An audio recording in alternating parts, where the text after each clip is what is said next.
time being 6 o'clock, and this being the Plymouth Select Board, I will call to order this, the Tuesday, September 9th, 2025 meeting, the Plymouth Select Board at this time. Please join the board in the Pledge of Allegiance.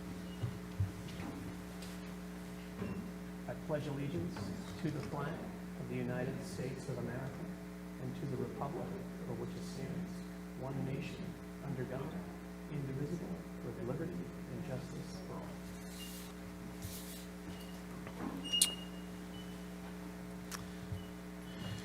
Thank you. Tonight's meeting of the Plymouth Select Board is taking place in a hybrid format. Members of the board are joining us here in person at the Great Hall. Presenters or members of the public may be joining us virtually over the Zoom webinar platform.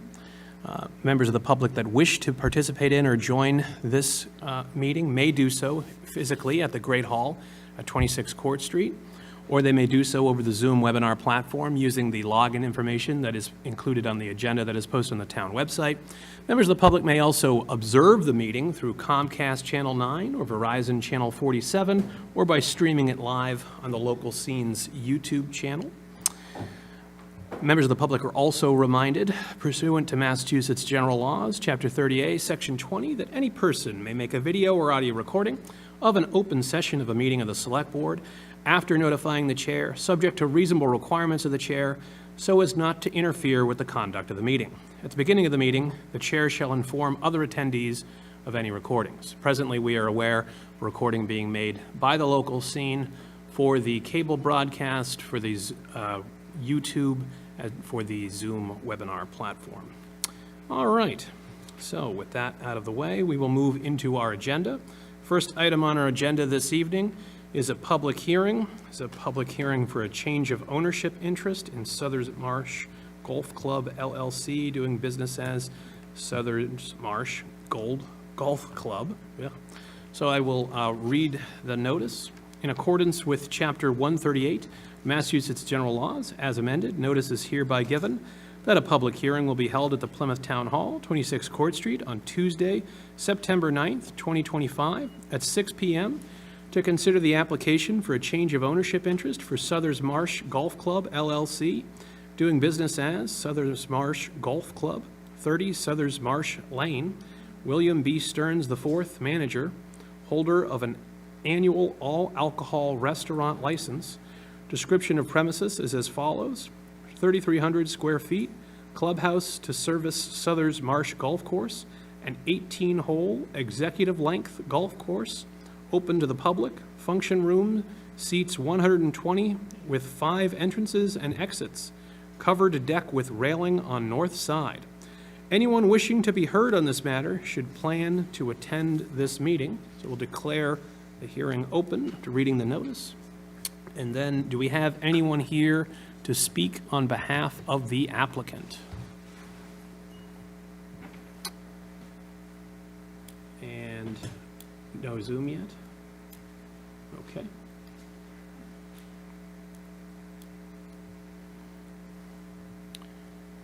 We are having a slight hiccup in our Zoom webinar, so we will wait to see if the applicant is appearing virtually over the... Oh, you are. Very well. Well, if you could then take the podium and introduce yourself. And the board you can say anything you'd like about your application, and then the board may have questions for you as well. Okay. William Stearns from Southern Marsh. My father passed ownership. His ownership stake went to my mother, and I'm going to be the new manager. I mean, I've worked there since we built it, 25 years. Okay. All right.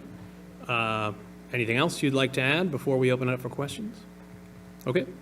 Any questions for the applicant? All right. Hearing and seeing none. I assume you're not changing anything other than who's running it? Exactly. Yep. Okay. Thank you. Thank you very much. Is there anyone else present that wishes to speak in favor of the application? Hearing and seeing no one in person. Do we have Zoom yet? We do. And no one. All right. Is there anyone here in person to speak in opposition of the application? Hearing and seeing none. Is there anyone over the Zoom to speak in opposition? All right. Any other questions from board members? Hearing and seeing none, I will close the hearing at this time. Wish of the board in regards to the application. Mr. Chair, I move to approve the change of ownership interest in Southers Marsh Golf Club. All right, has been moved. Do I have a second? Second. Has been seconded. Any discussion about whether or not we should approve the application? Hearing and seeing none. Mr. Golden? Yes. Ms. Iaquinto? Yes. Mr. Cohan? Yes. And myself, yes, it is unanimous. We have approved the application. Congratulations. Thank you for being here. That brings us into the next section of our agenda, that being the listed licenses. We have several one-day wine and malt licenses, early Sunday sales, change of officers and stock, and change of manager. Wish of the board in regards to the listed licenses. Mr. Chair, if my colleagues don't wish to take these in order, I'll make a motion to approve all of the licenses, the one-day wine and malt licenses, the early Sunday sales for liquor, the change of officer and stock for liquor, and the change of manager for liquor licenses as a group. All right, Mr. Golden has moved those listed licenses as a group. Do I have a second? I'll second that. It has been moved, it has been seconded. Discussion from the board in regards to the licenses. Hearing and seeing none. Mr. Golden? Yes. Ms. Iaquinto? Yes. Mr. Cohan? Yes. And myself, yes, it is unanimous. We have approved the listed licenses. That brings us into the next section of our agenda, that being the administrative notes. We have administrative notes 1 through 7 listed on the agenda. Wish of the board in regards to the listed administrative notes 1 through 7. Mr. Chairman, unless my colleagues would like to take these individually, I would make a motion that we approve administrative notes 1 through 7 as a group. Thank you. Mr. Golden has moved that we approve admin notes 1 through 7 as a group. Does that motion have a second? It does. I'll second that. All right, it has been moved by Mr. Golden, seconded by Ms. Iaquinto, that we approve administrative notes 1 through 7 as a group. Any discussion from members of the board? Hearing and seeing none. Mr. Golden? Yes. Ms. Iaquinto? Yes. Mr. Cohan? And myself, yes, it is unanimous. We have approved administrative notes 1 through 7 as a group. That brings us into our agenda items proper. First listed agenda item is Article 4, which contains numerous capital recommendations. And we are joined first by Lynn Barrett, Director of Finance, but we do have other interested town officials here as well. But without further ado, Ms. Barrett. Good evening. So you received a lot of information regarding the capital improvements. One was the memo from our procurement officer, Sandy Strassel, who meets with the Capital Improvements Committee. So they met earlier last week and reviewed all capital items and ranked the general fund projects.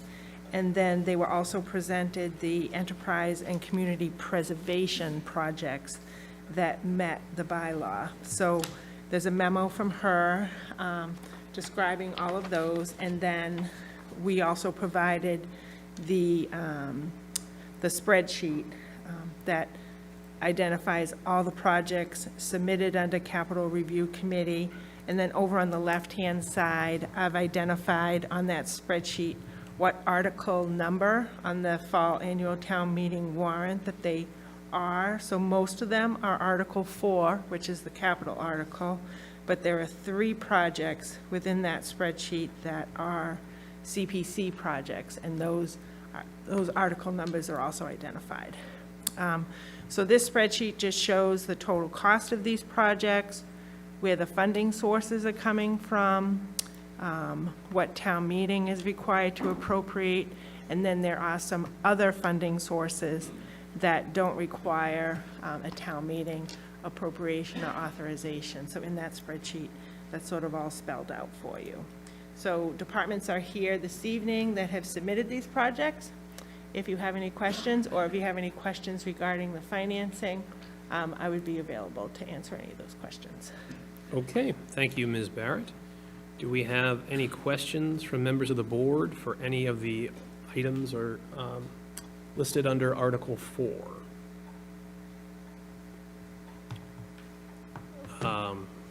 Do we have, if no one else, do we have anyone here to present or answer questions on the request for the visitors center?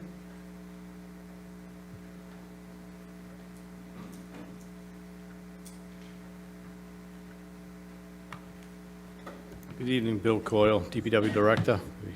I'll try to answer your questions the best I can. I know Carl Anderson is also on his way, but Okay. I'll do my best. All right. Well, can you perhaps give us an overview of the request for the visitors center and the nature of the project? Sure. Again, so this is something that DPW has been working with Plymouth for the past couple of years.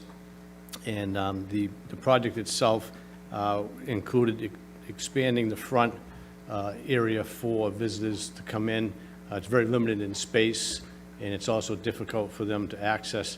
Restrooms are in the back of the building, so this would be an addition to the front of the building to allow an area to display items for the purpose for the visitors, to get pamphlets, to ask questions, and then we would look to also expand the building in terms of improving the handicap accessibility of the structure as well. Okay. And in terms of the funding, my understanding is it's coming from multiple sources? Yes, and actually, I know Steve Leiden's here. I think Steve might be able to explain the grant sources better than I can, so I'll actually defer to Steve relative to the grants. Certainly. Mr. Steve Leiden? Thank you. The Visitor Service Board has granted their request of Plymouth, and they now have $210,000 in their account. Also, there's a possibility of getting a MOT grant off of Massachusetts Office of Tourism. That grant was supposed to be already granted, but somehow they're still holding it up. We don't know why. So that would be the major source of funding. It would be the $210,000 from the Visitor Service Board and another $200,000 from, the MOT grant if they get it. There will be extra funding needed, but the majority of the money will be coming from those two sources. And Mr. Leiden, before you walk away, do you know, so the grant, we haven't received that yet. Do we know if we don't receive the grant, what, if anything, is the plan in regards to that? Well, if the grant is not coming to fruition, then the DPW, Carl Anderson, will put in for 300, I forget the figure, 300 and something thousand to make up for the MOT grant that wasn't received. And where would that be That taxed? would be coming out of the general fund. So does this, approval of this article would authorize that, or would that be a separate town meeting action to do that if the grant doesn't come through? So it really all depends on, because it's a general fund project, a town project that's been submitted, select board, it would really depend on what your wishes are. Town meeting could authorize the total, which includes the MOT grant, and then that authorization would be reduced if the MOT grant came in. But it could also provide that if the MOT grant didn't come in, then the town would pay for the balance, pay for the $200,000. Or if they choose not to do that, then it could be submitted for the spring town meeting under a separate request, try to find a separate funding source for it. It really, because it's a general fund project, a town department project, the select board really has the wishes on what you would like to see proceed. So does what's the paperwork is a little unclear to me about what's being requested. Is it in the article paperwork, is that In the essence, total amount? what they're requesting is an appropriation of $178,518,000 from free cash for the amount, the cost of the project that does not include money come from BSB or the MOT grant. So if the MOT grant doesn't come in, that $178,000 would need to be increased by $200,000 for a total request of like $378,518. Okay, so, and is this request just for the 178 or for the 378? It's really for the 378. Okay. And we don't have a time frame on hearing back on this grant? Would we hear back before town meeting, or we don't know? I know there are a lot of state grants. You'll hear from Department of Energy Environment. I believe they're waiting. We put in that column the funding source and that these grants are pending. Have not heard, confirmation from the state yet. And sometimes that happens, like, for example, we went to town meeting for Bartlett Road Bridge a couple of years ago. We had applied for a grant. We went to town meeting for the total project, and what we told town meeting was, if the grant comes in, we will reduce the amount that is coming from the town, and be made up by the grant. And at the time, we really didn't know what the grant amount was going to be. But the grant did ultimately come in, and we didn't have to, spend the whole amount on the town side. The grant, came in and paid for what it was supposed to pay for. And okay, but this is a grant, we don't know if we have it yet, but we do know what the dollar amount would be if we received it? I believe that they applied for $200,000. That's my understanding. Okay. Yep. And is this the type of grant, because I know different grants work differently, is this a grant where we need a reimbursement type grant, or is this a grant where we can spend it without appropriating the money? I just personally am a little uncomfortable approving. Because we're 378. asking for the total, it's a Yep. reimbursement grant. Do we have to approve 378, or could we just request 178 and wait to see how the grant does? You could, yeah, So you it- could do that. Okay, so it's not one that we have to, like some of, for example, Mr. Gould's projects, we have to approve the total amount, but we know if we don't get the grant, we're not gonna go forward with the total amount. This is one we could just ask town meeting for 178,518, and then wait to see what happens on the 200,000, if we were so inclined to do that. Yep, that's another option, yes. Okay, thank you. Any other questions in regards to the Visitors Center expansion project while we're on that? Yes, Ms. Iaquinta? Yes, so I had the pleasure of participating in the CIC process this year, and the Visitor Center, we prioritize that as number 2 on the list because there is a need. I visited the Visitor Center last week, and it's like a walk-in closet. It's quite small, and we definitely do need it, but I think there was also a lot of concern and discussion about the budget, just as you pointed out, Mr. Canty.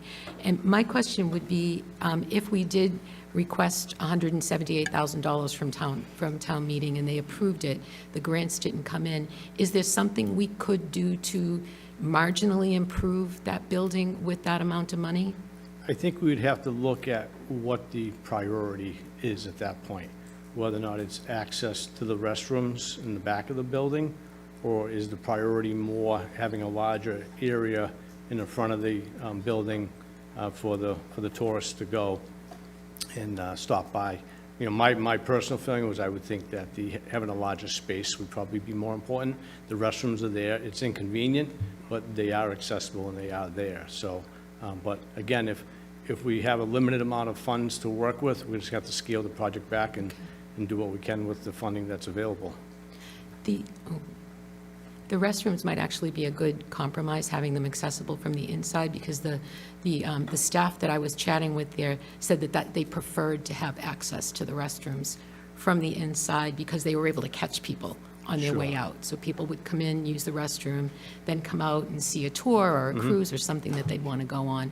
So they were a little bit concerned about losing access to that group that just came in the back and left through the back door. Sure. Thank you. Thank you. Any other questions on the Visitors Center expansion project item before we open it up to other items? All right. Thank you, Mr. Coyle and Thank Ms. you. Barrett. So, any other questions in regards to any of the other listed items under capital, under Article 4? Do we have anyone here to speak or answer questions on the airport runway article item? No one online? And no one in person? Mr. Cohan? I did have some questions about the scope of work relevant to the improvements to the runway. So is there anyone here to speak on that? Doesn't appear so, which is unfortunate. We haven't seen hide nor hair of anyone from the airport on this particular. Okay. Well, that is unfortunate. Mr. Cohan? Can we put that aside? We could separate that one out, Right. if you'd like, for the time being, and ask them to come to, the next opportunity would be on the 23rd. They could come in and, or some other meeting if that particular date doesn't work for them, but Okay. we could separate that one out. I would be inclined to do that. Okay. Mr. Chairman, Yes, Mr. Brindisi? would the board consider tabling the vote on this article? And perhaps we can get someone from the airport or the airport commission to arrive within the next 45 minutes? Okay, we could take it out of order. Okay, we could try that and circle back. Okay. But before we do that, just so the other people that are here and did show up, anybody have any other questions on any of the other items under Article 4? Hearing and seeing none. All right, unless the board objects, I would suggest let's circle back to it after the CPC articles and see if someone materializes, and if not, we can separate that item out if you'd like and approve or not approve the others, separate, the ones that are not subject to that. All right. That brings us into the next item on our agenda, that being Article 16, a Community Preservation Committee article related to Dark Orchard All-Person Trail. We are joined by Chair of the Community Preservation Committee, Ed Bradley. Thank you, Mr. Chairman, members of the board. My name is Ed Bradley. I'm the chairman of the Community Preservation Committee, and I'm here to present to you tonight the articles that we have voted on and asked to proceed to fall annual town meeting. The first of which is Article 16, which is an open space recreation article for the Dark Orchards All Persons Trail. This was unanimous vote of the committee, 8 in favor, none opposed, and none abstained, for the appropriation of a total appropriation of $900,000 for the creation of an ADA accessible trails within the undeveloped portion of land within Jenny Park, for those people who cannot physically access any of the Plymouth's natural resources safely due to inaccessibility of trail marking and hiking trails. The funding for this article, $500,000 will be from the CPA available funds, $300,000 from the Environmental Affairs Fund, and $100,000 from a Mass Trails grant. The vote is contingent upon the town receiving the grant from the state to reimburse that portion of the cost. And David Gould and his team is here tonight if there's any questions. All right, thank you, Mr. Bradley. Any questions from any members of the board for either Mr. Bradley or David? Dark Orchard All-Person Trail article.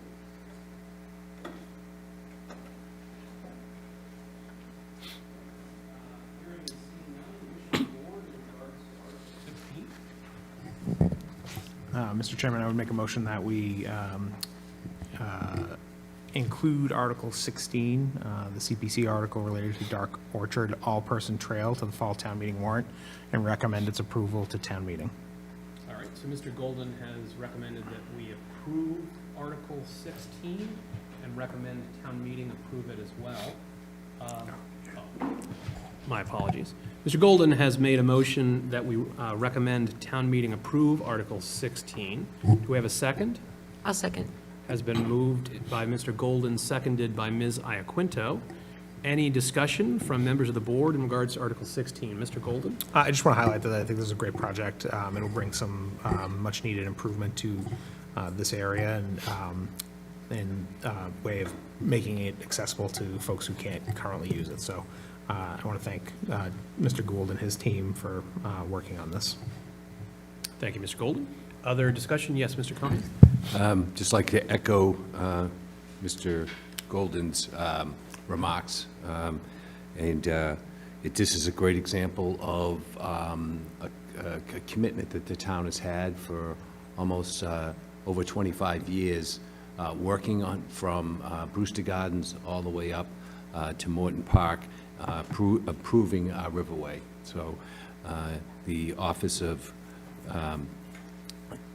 Environment and Energy has dedicated an enormous amount of time, secured many grants, but I also want to commend the Community Preservation Committee in their past efforts to acquire land along this brook to make these efforts a reality, and this is a nice example of that. We'll be able to achieve a trail around Jenny Pond, because even though as we go to restore the brook as much as we possibly can, we have to recognize the relationship that the people of Plymouth have with this river, walking along it, and improving that walking experience is a good thing, but also the historical experience of the people that preceded us and how important this brook was to them and how they interacted with it. So I commend everyone working on something like this. It's a very good project. I serve as a liaison to the CPC, so I am enthusiastically in support of this article. Thank you. Thank you, Mr. Cohen. Other discussion? Yes, Ms. Iaquinto? Yes, I agree with my colleagues. This is really a very special and unique project. I had an opportunity to tour the site where it will be built and close my eyes and use my imagination to picture exactly how spectacular it was going to be. And I can see it as being a real destination for people with accessibility issues who also love and value the outdoors and having the opportunity to experience the trails and nature the same way, you know, the rest of our other residents within the town will do. So I think it's going to be great for tourism. It's going to be great for our school field trips. I just think it's going to have a lot of values for a lot of different groups of people for a long time to come. Thank you, Ms. Iaquinto. Other discussion? If no one else, I will, I share the views of my colleagues, but I will not repeat them. But I do think the overall improvements to that area, particularly recently, have been very noticeable and very well done. And this is a nice addition to it, and I do particularly appreciate the inclusivity of it, so that because of the special nature of the town brook to the history of Plymouth, I think that allowing all of our residents to experience that is important. So I appreciate the article from the Department of Energy and Environment, and I certainly appreciate the Community Preservation Committee's support for it as well, and I hope that town meeting will also. So, other discussion before I call for a vote? All right, hearing and seeing none. Mr. Golden, how do you vote? Yes. All right, Ms. Iaquinto? Yes. Mr. Cohan? Yes. And myself, yes, it is unanimous.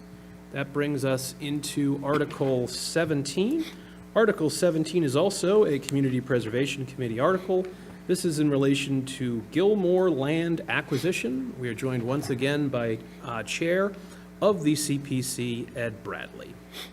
Thank you. Article 17 is another open space recreation article, the Gilmore land purchase. This was also a unanimous vote of the committee, 8 in favor, none against, and no abstentions to forward this on to town meeting. This is for the purchase of 13 parcels of land totaling 20.8 acres to benefit the town in three ways. One, it will provide some open space and recreation. It will remove the land from the present practices and ecosystem benefits resulting from the major change in land use.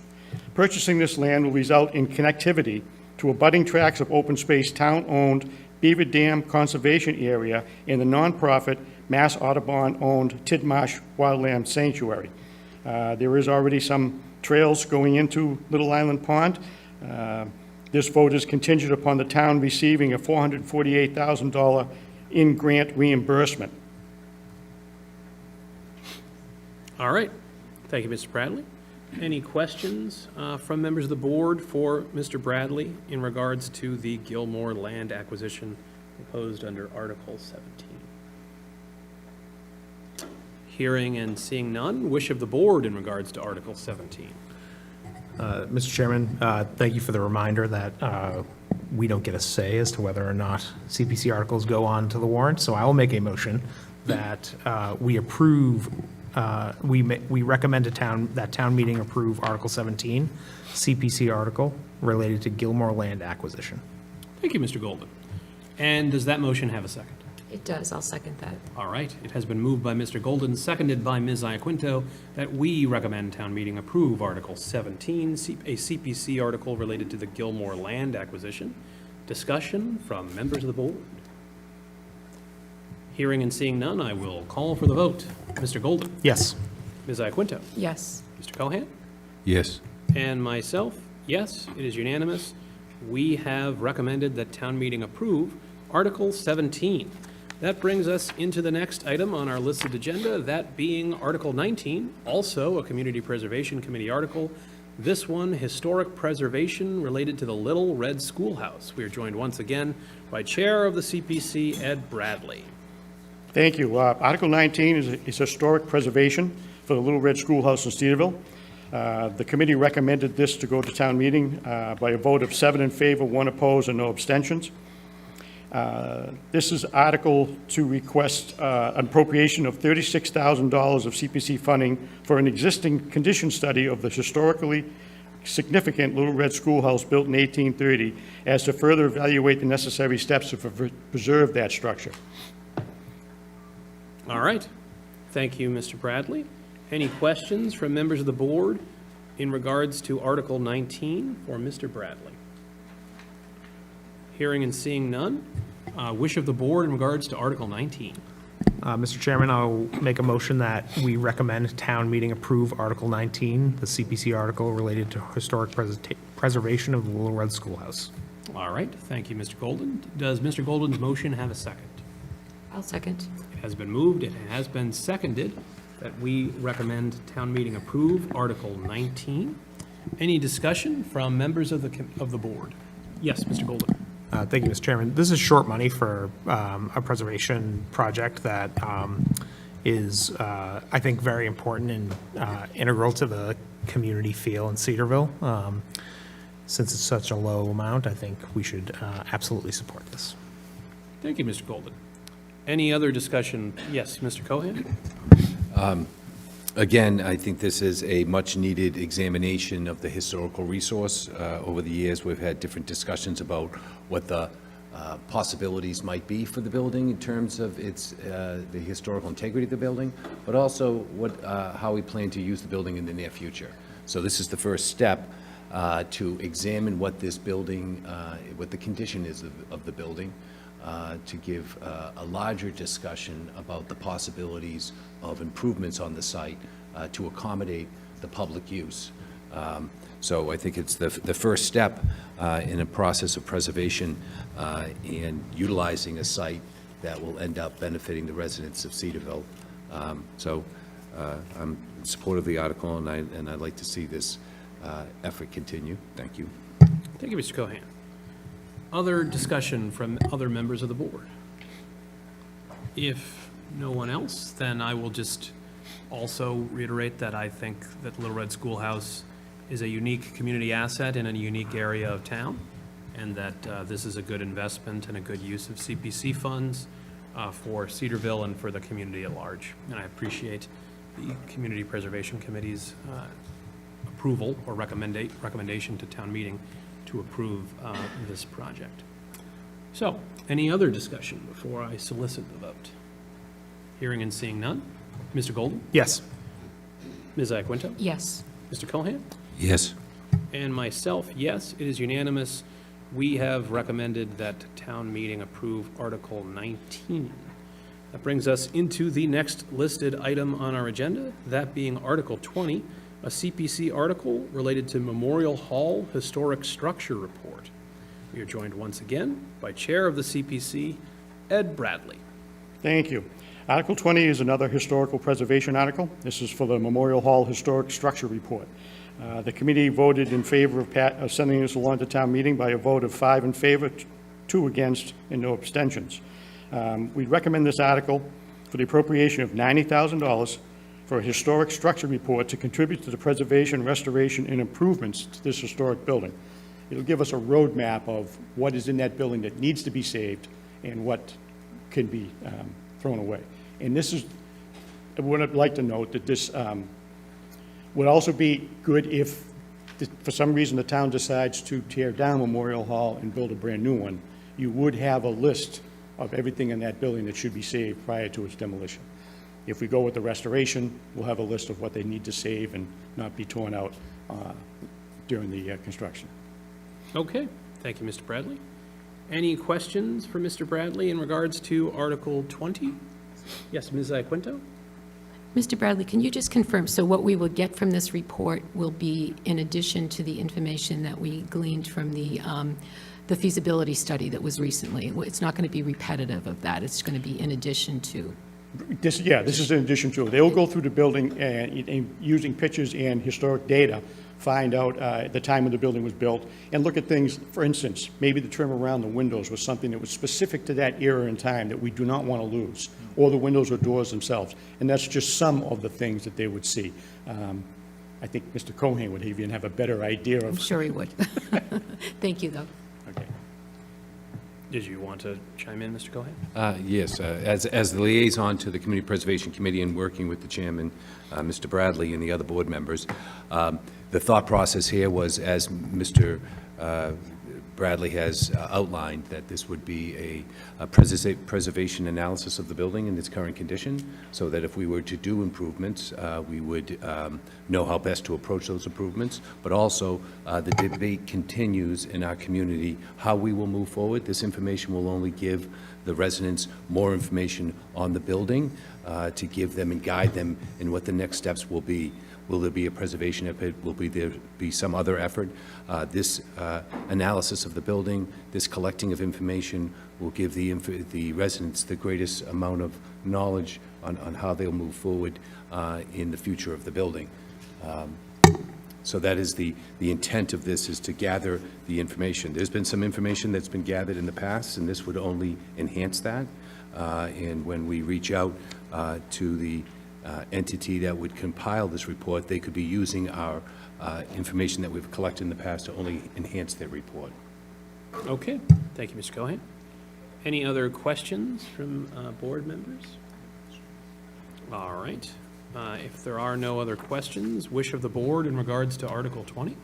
Mr. Chairman, I'll make a motion that the board recommends that town meeting approve Article 20, the CPC article related to the Memorial Hall Historic Structure Report. All right, thank you, Mr. Golden. Do I have a second to that motion? Yes, I'll second. All right, it has been moved by Mr. Golden, seconded by Ms. Iaquinto, that we recommend town meeting approve. Article 20, discussion, Mr. Golden. Thank you, Mr. Chairman. I appreciate the CPC bringing this article forward. When the initial article that laid out the actual expenses of building, of rehabbing Memorial Hall was coming forward, I wasn't certain that this would be an appropriate use of CPC money. This will answer my question as to whether or not it is. So although I'm skeptical, I will support this article so we can find the answer to that question. Thank you, Mr. Golden. Other discussion?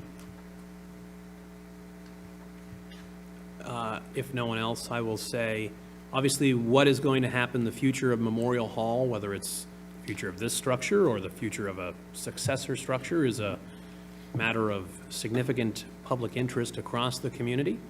but I think this study is valuable in assessing our options before we make a final determination, regardless of what that final determination will be. So I will encourage town meeting to support this so we can move forward in the process. Any other discussion from my colleagues? Hearing and seeing none, I will call for the vote. Mr. Golden? Yes. Ms. Iaquinto? Yes. Mr. Cohan? Yes. And myself, yes, it is unanimous. We have recommended that town meeting approve Article 20. That brings us to the next listed item on our agenda, that being Article 21, a CPC article related to open space and recreation of the Plymouth Training Green. We are joined once again by Chair of the CPC, Ed Bradley. Thank you. Article 21 is another open space and recreation article. This is for the Plymouth Training Green that we all know of down on Sandwich Street. And this was voted unanimous by our committee to move along to fall annual town meeting, or a vote of 8 in favor, excuse me, none opposed and no abstentions. And it is an appropriation of $644,000 to rehabilitate and preserve the historic training green. It was built around 1711 and designed by the famous landscape architect known as Frederick Law Olmsted. I know that you know that name. Olmsted is from around town a little bit. The park is known to be one of the oldest continuous use parks in the country. Rehabilitation will address the safety issues and ADA compliance, entries and walkways, as well as the Massachusetts Architectural Board compliance, stairways, entrances, lighting, and the flagpole and irrigation system, all while being sensitive to the original historic design as it was back in its original time. Precinct 3 was very adamant that we bring this forward, and of course there was a study that was done by the town with some ARPA money, I believe, that brought them to this point to, with the design to get us finalized. All right. Thank you, Mr. Bradley. Any questions for Mr. Bradley in regards to Article 21? Mr. Golden? Thanks for being here, Ed. Being one of the oldest parks in the country, do you think it's the oldest in town? I believe, yeah. We're not 100% sure of that, but probably, maybe, again, Mr. Cohen? So it has been identified in terms of, constructing of a park with that identification. As the oldest in Plymouth? Yeah. Okay, that's it. Thank you. All right. Just if I Mr. could ask a Cohen, question. So this is very exciting because obviously because of the historical nature of the site, this is our Civil War monument dedicated to the soldiers and sailors of Plymouth. It has obviously the design by Homestead, who had a connection here in Plymouth and also went on to design the Boston Garden, Central Park, and other famous landscapes across our country. So we also obviously have this historical responsibility to keep the alterations to the greatest extent to protect that historical integrity of the site. The earlier report focused their attention on that. The final report that the Community Preservation Committee has recommended to town meeting and we're considering tonight has reflected that. There's just one thing, and I've been able to talk to different people at different times about my concern about this one matter, and that is the lighting. Yes. That we do have historical evidence of the original lanterns that were in this vicinity.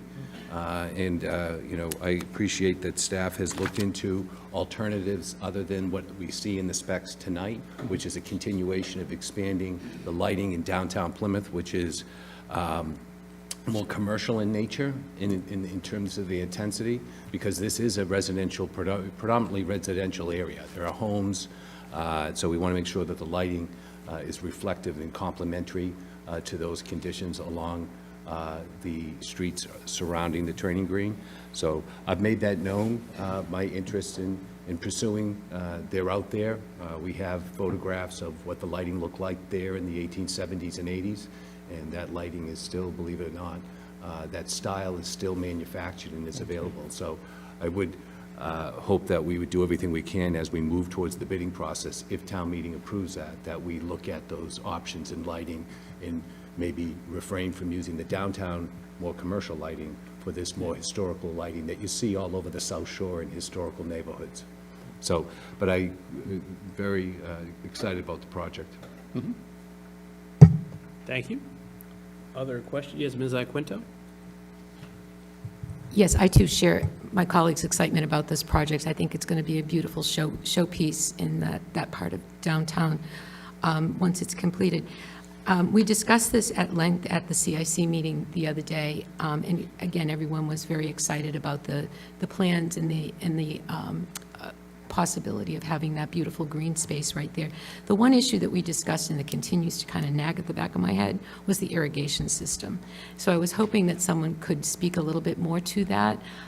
It just seems like we, as a town, we're sending out messages for water conservation to our residents, but yet if they drive by the green, they'll see the irrigation system going. So I worry about being tone deaf to the concerns that our residents have for conserving water while we're putting irrigation into a municipal property. Sure, I think Nick can answer that question for you.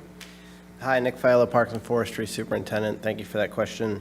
So yeah, that was definitely a concern the other day. And, the irrigation would certainly improve the aesthetics of the park, the functionality of the space. So I guess we have to weigh those things out. And whether we kind of roll with the water ban or not, I think if we were going to put the system in, now would be the time where we're pulling out the walkways and relaying them, putting in all that irrigation pipe and just the pipes for the water flow. This would be the time to do it. So I guess we'd have to measure out that, aesthetic value of the park when making that decision, if we were going to move forward with the irrigation. So just to make sure that I understand, we would follow the no water bans, or did you say we might? I wouldn't be the one to make that call, so I'm not.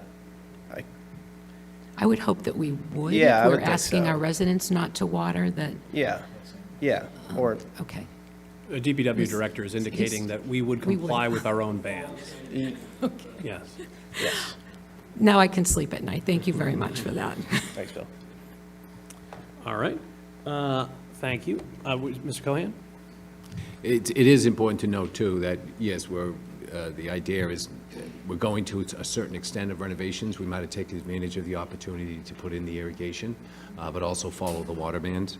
But it is important to note that this isn't a recreational site as we know it. It's a park and memorial to the Civil War monument. Sure. So people That is- come and go and sit and enjoy. It's not a place to play baseball or, toss a Frisbee. It's a place of memorial.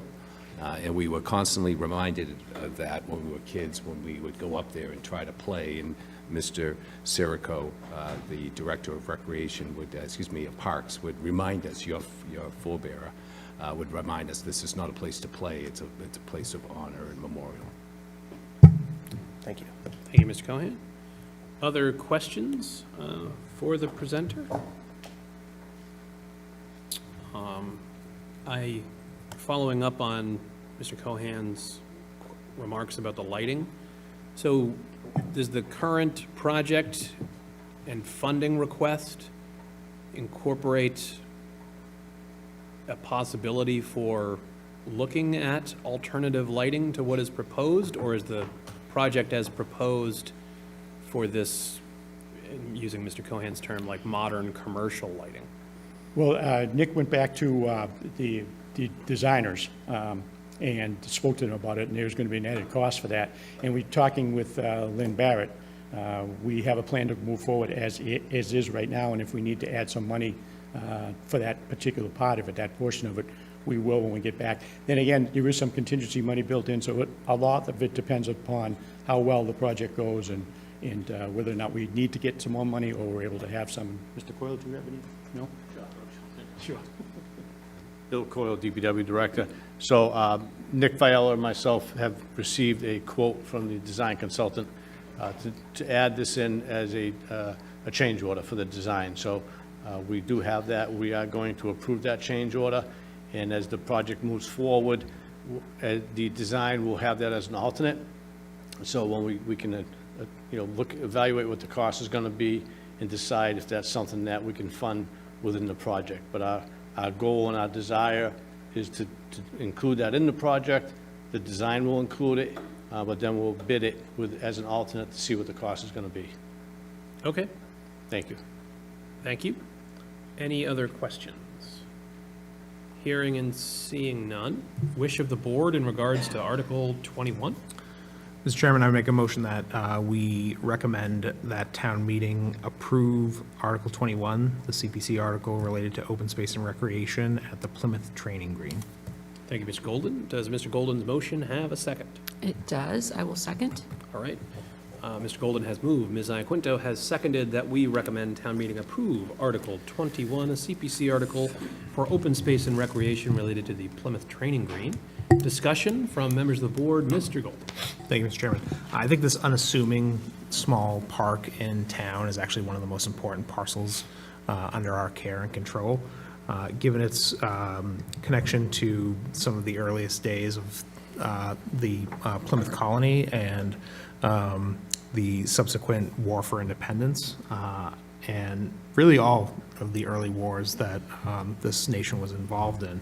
I think we should do everything that we can to improve it and make a premier space for folks to enjoy and recreate on. So I will be in full support of this article.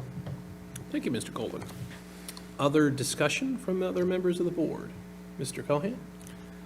Just to add to David's comments, it was our training green before it was a Civil War monument. It went back literally to the formation of the colony and of during the Revolution as a place to where you would muster your troops and you would train.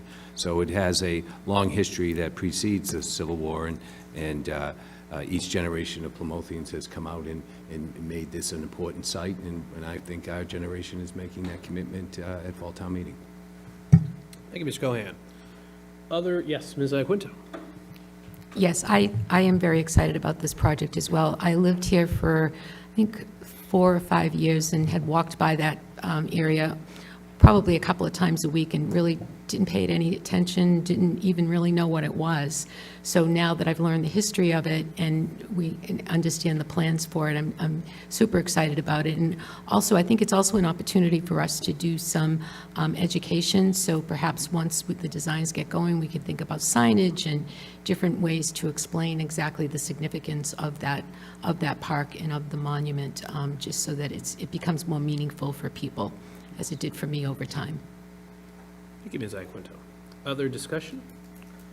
I will add my 2 cents. I know that there are many local area residents that live nearby the training green that are very interested in seeing it improved.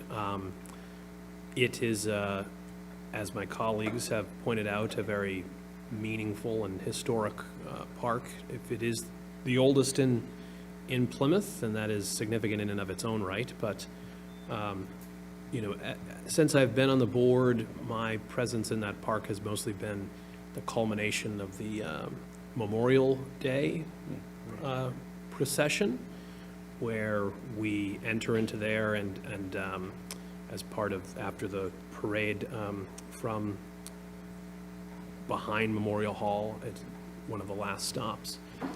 And obviously, in my time there, the ground and the walkways in particular could definitely use some TLC, but you know, that ceremony is somber, Memorial Day. I know that in May of 2024, when my father had died, he was a veteran and his name was read out as part of that ceremony. And I think a lot of Plymouth families have had that experience over the years.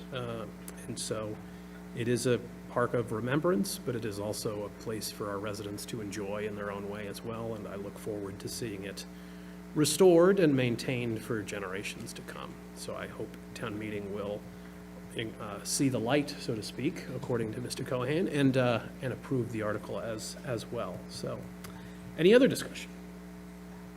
Hearing and seeing none, I will call for the vote. Mr. Golden? Yes. Ms. Iaquinto? Yes. Mr. Cohan? Yes. And myself, yes. It is unanimous. We have recommended that town meeting approve Article 21. That brings us into the next listed item on our agenda, that being Article 23, a CPC article related to historic preservation of town records transcription between 1783 and 18, 66. We are joined once again by Chair of the CPC, Ed Bradley. Evening, thank you. Article 23 is another historic preservation article, and this is for the town records transcription from the year 1783 till 1866. Again, this was voted unanimous by our committee, 8 in favor, none opposed. And it's to appropriate $35,000 for the transcribing of the town of Plymouth's historic significant records dated from 1783 to 1886. Once transcribed, these files will be uploaded onto the town's digital repository, where it will be in a searchable format. This project will fill in the gaps and provide the town with a complete set of transcribed, searchable records from 1636 to present. All right. Questions for members of the board? So is this, am I to take it, the only present gap in non-digitized records is between Connor? I believe so. I think there was a gap there that Connor and the town clerk had found. All right. Oh, boy.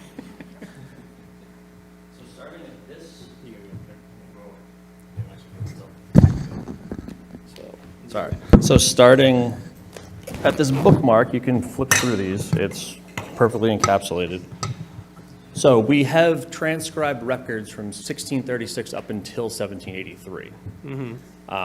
William T. Davis, back in 1885 town meeting, appropriated $1,000 to form a committee to transcribe the records. The plan was to go from 1636, which is volume 1, up until 1828, which would be the end of volume 4. Davis died before he could transcribe everything, so it stops at the end of it, 1782. And the town started publishing their town reports in 1867, thereabouts. So right now, we've got completely searchable records from 1636 up until the end of 1782, and then from 1867 till today. This Okay. fills in that gap. Okay. That's what that does. All right. That is, sure. And you will see why we have to pay someone to transcribe those. Yes, I can.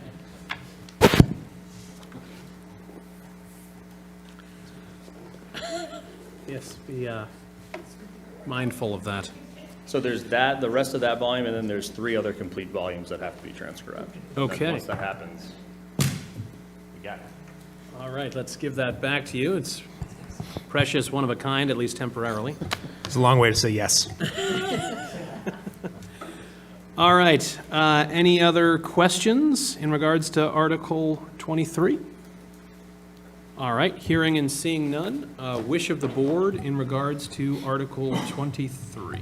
Mr. Chairman, I make a motion that we recommend that town meeting approve Article 23, the CPC article related to historic preservation of town records transcriptions. All right, and do I have a second to that motion? I'll second. And it has been moved, it has been seconded that we recommend town meeting approve Article 23. Any discussion? Yes, Mr. Cohen? Obviously, the town, being one of the oldest continually operating town for nearly 400 years in North America, our records go back as nearly as far. But there's one lesson I learned back 10 years ago when we started to make the move from 11 Lincoln Street to this new facility. And one of the things that we were focused on was designing climate-controlled archives. And we went ahead and, seeing the town bring on Connor Anderson as our archivist, he has taken on this challenge over the last number of years with great enthusiasm, with great progress, because our records for the town of Plymouth were in a state that different generations took as best they could care of these documents, but now we were moving into the 21st century and we needed to modernize that activity.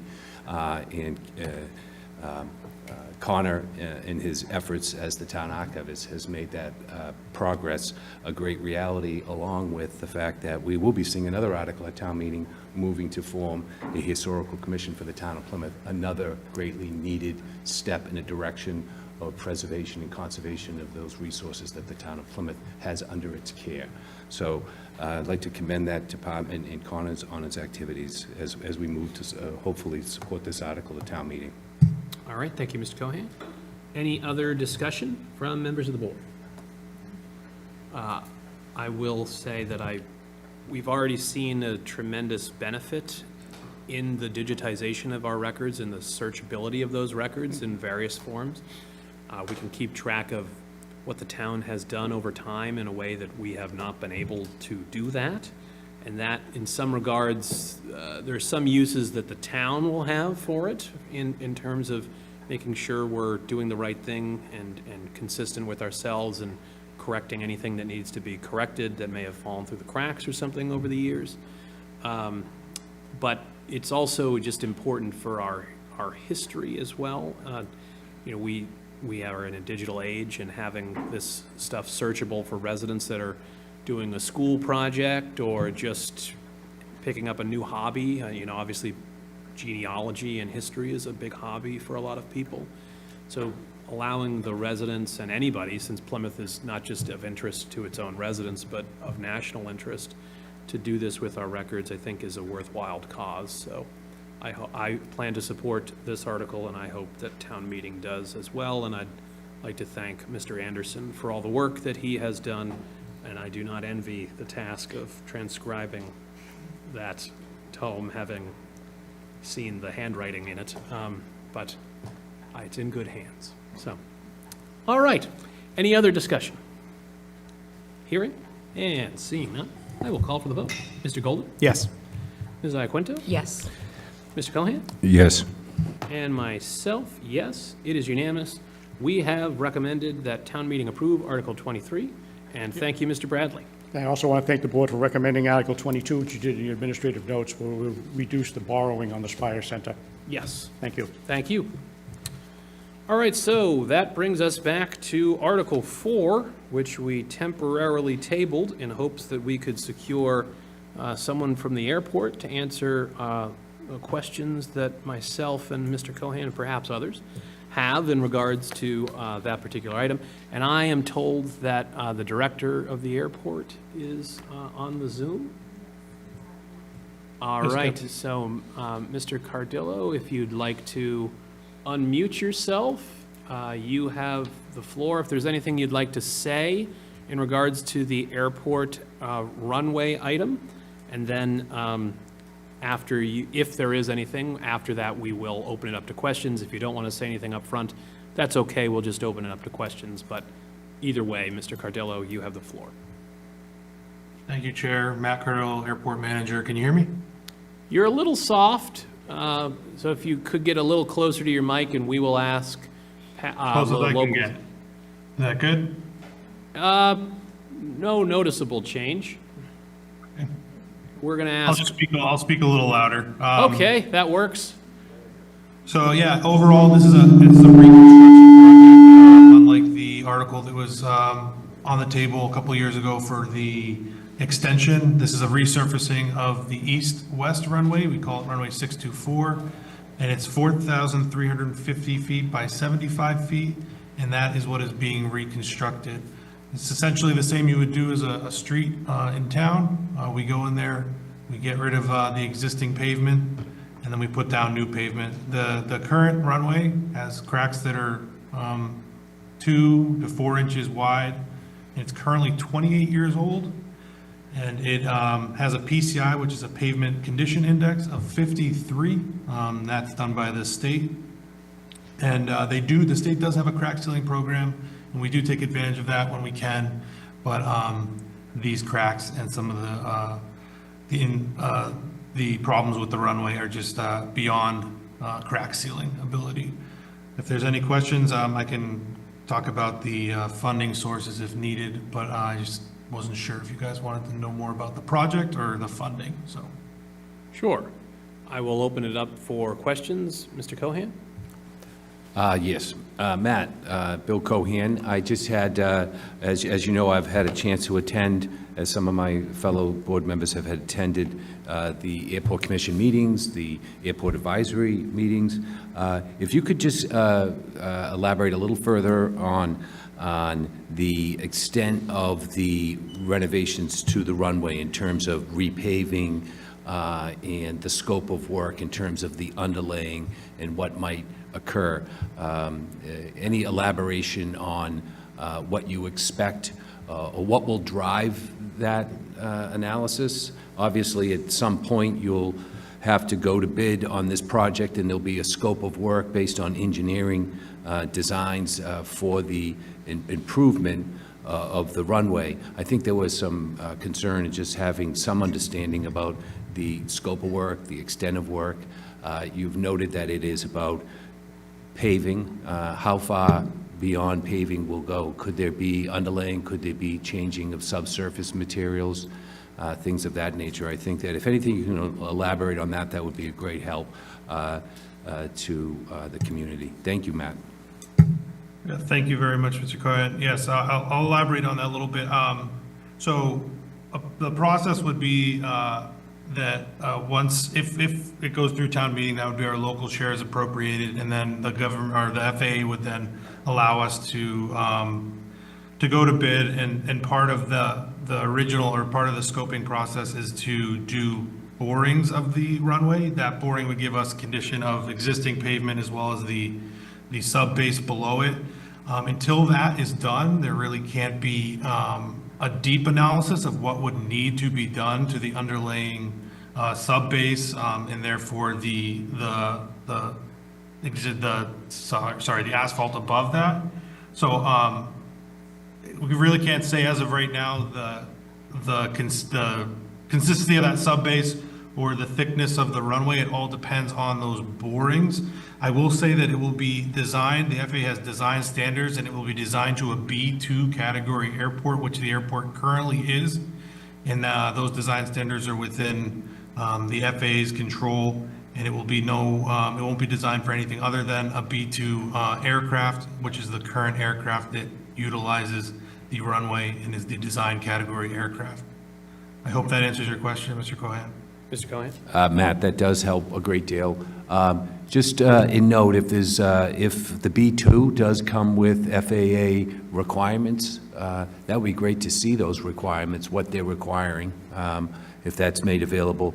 And just a quick question on the borings. Could the borings be done sooner rather than later, so you'd know what, in relationship to FAA's regulations and scope of work? Could those borings be done in advance?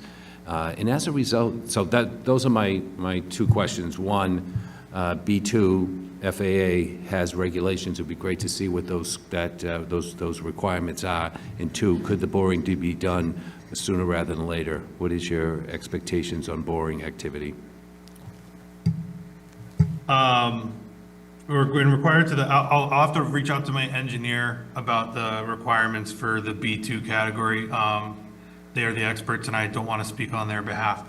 And in regards to the boring, we do have our capital meeting with the FAA probably in the next week or two. I can ask if we could scope outside of the scope of, as of right now, that scope for the borings is within the entire design and build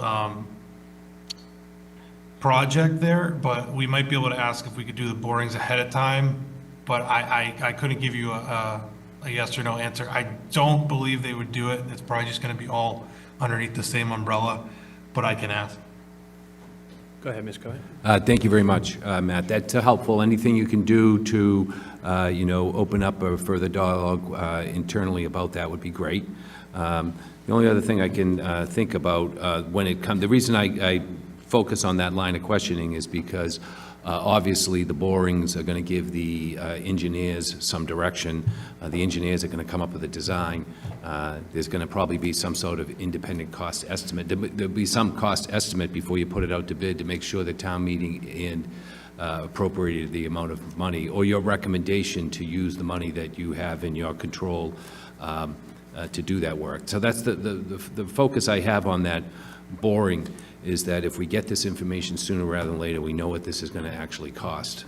Is it just a quick paving? Is it something more elaborate? Obviously, there's a differential in costs in that. So I was just thinking about the costs as you start to move forward. Will town meeting in this action be covering that cost, or we possibly might see going back to town meeting because we found something during the boring process that said we didn't know going to town meeting initially. It's just something to keep in mind. You're doing a great job out there. I've attended these meetings. I'm very impressed with the professionalism of your effort and your efforts to work with the neighborhood. So thank you, Matt. Thank you. Thank you, Mr. Cohen. And yes, Ms. Iaquinto. Hi, Matt, it's Deb Iaquinto. I do think it would be helpful for those watching and listening if you could just go over the funding for this project, because I think it's important to note that the vast majority of this project is being funded through the FAA. Yeah, correct, that is, and as all projects generally at the airport that are funded through the FAA, it is 90%, 90% funded by the FAA, 5% by MassDOT Aeronautics, and then 5% by the sponsor or the local share, which would be us, the Plymouth Airport Commission. And that is all funded, our local share is funded through the enterprise fund. But if you want me to give the numbers, the FAA's share of the 9.2 million would be 8,280,000. MassDOT's share would be 460, and as well as the airport would be 460,000. There is talks of the FAA being able to fund at a higher rate, but we are just going at the 95.5 just to make sure that we have our local share if it doesn't move forward that way. Okay, that's great. And then just to confirm that the request to town meeting is to approve that the airport can use the enterprise fund to fund its 5% portion of the project. Correct. Okay, thank you. Other questions?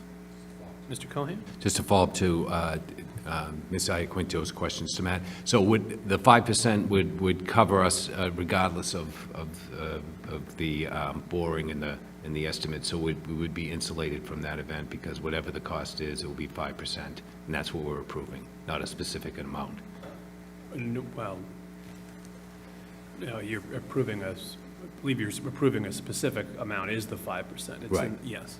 Okay. You're not approving 5% of an unknown number. You're approving a number that is 5% of the project cost. Understood. Okay, thank you. Other questions? If no one else. So, Mr. Cardello, in terms of the impetus for the project, would I be correct in assuming that it is a safety and maintenance related desire as opposed to a desire to bring in larger or different types of planes into the runway and into the airport? That is correct. Yeah, like I said, this runway was resurfaced back in 1998, so we're coming up on 27, 28 years. And that's a pretty average life of a runway.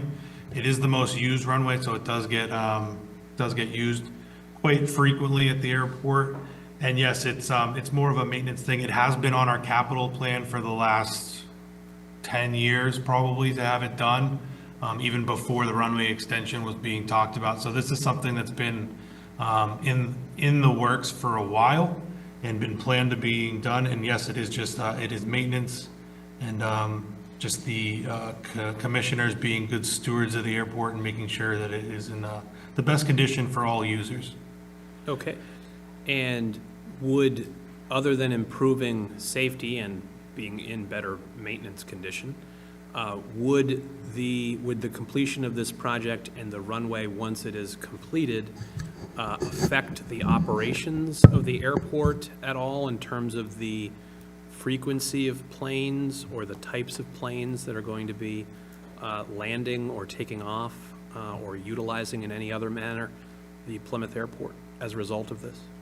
The runway, like I said before, is going to be designed to that B-2 aircraft. The B-2 aircraft are the ones that would primarily use that runway. So I can't speak to if they would be using it more frequently. It's more of the economics that drive people to come to Plymouth or the airport in general. The traffic could slow down, we could get more traffic, but I don't think that would be a direct result of improving the runway. Okay. That answers your question? Okay.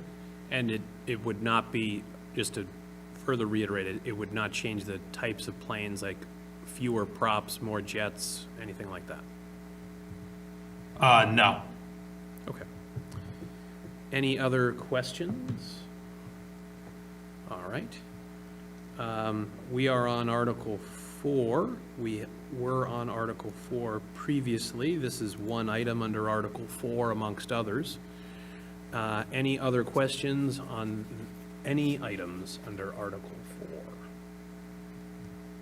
4? All right. Hearing and seeing none, wish of the board in regards to Article 4, and this one would be to include it in the town meeting warrant and recommend town meeting approval.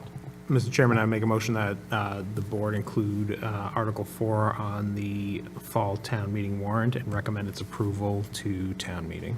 Thank you, Mr. Golden. Does that motion have a second? I'll second. All right. It has been moved and it has been seconded. Any discussion? Hearing and seeing none, I personally find the ambiguity in the visitor center expansion piece to be a little disconcerting, and I would prefer that we be recommending a dollar amount certain to town meeting, as opposed to it'd either be $378,518 or $178,518. So as presented in the materials listed, I would take it to be, if we vote it straight as presented right now, it would be for the $378,518. I would prefer that we do the $178,518, so that if that grant doesn't come through, or it's less than we were expecting for some reason, although that seems unlikely, that we go back to town meeting to get the rest of that funding, as opposed to just, that's a pretty big margin of error, $200,000. So I would make a motion that we amend the portion of Article 4 related to the Visitors Center expansion project to be a request for $178,518 as opposed to $378,518. Does that motion have a second? If it does, then that would be, we would be discussing the motion to amend. If it does not, then we would go back to the main motion unamended. Second? All right, it has been moved by myself, and it has been seconded by Mr. Golden that we amend that portion of Article 4 to be clearly for $178,518. Discussion on the motion to amend? Yes, Mr. Golden? I know it's a little out of the ordinary, but could I ask a question to Ms. Barrett, since this is a new element? You may. I will take us out of questions and open it, out of discussion rather, and back into questions. So that you can ask Ms. Barrett your question. Thank you. Lynn, if we were to vote on the original amount versus the amended amount, and we were to have greater funding through a grant, for example, could we go back to town meeting and reduce the amount that we've committed to the project? I guess what I'm asking is, like, should we fully fund this? And then if there are better monies that aren't coming through the tax base, could we go back to town meeting and say, all right, we're going to reduce the amount that we're paying in and use the grant money instead? Sure, so I guess what I would envision, if we're going to vote the larger amount, we could authorize to borrow the 378 with language in the motion that says if the 200,000 comes in, we would reduce that 378 down to 178, and the 200,000 we would be able to borrow in anticipation of receiving the grant. If the grant doesn't come through and there's no language in the motion that it's contingent upon getting the grant, then we would still be able to borrow the whole amount and pay for it ourselves. You're welcome. While Ms. Barrett is there, any other questions for Ms. Barrett? There doesn't have to be, but just in case. Ms. Iaquinto? So, Lynn, this might seem like an obvious question, but I'm going to ask it anyways. So if we approve it for $178,000, and then that we do get the $200,000, that would make them whole, right? Okay. Yes.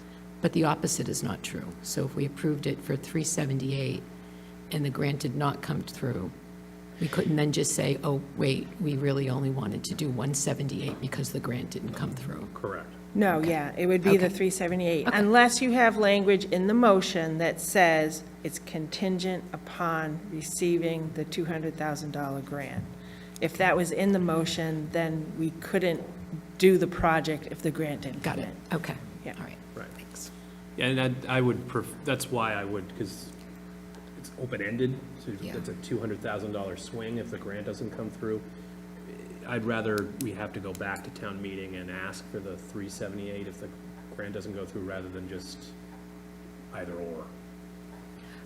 I like that idea too, especially since I asked an earlier question about could we, if we only had $178,000 to work with, we could make some improvements to it, not what's currently envisioned, but we could make it a little bit more functional than it currently is. We are indirectly receiving some information, perhaps? So I've been notified that if we are granted the grant is only good for 1 year, meaning expiration as of what date, Steve, do you know? Is it June 30th of '26, or is it '27? Okay.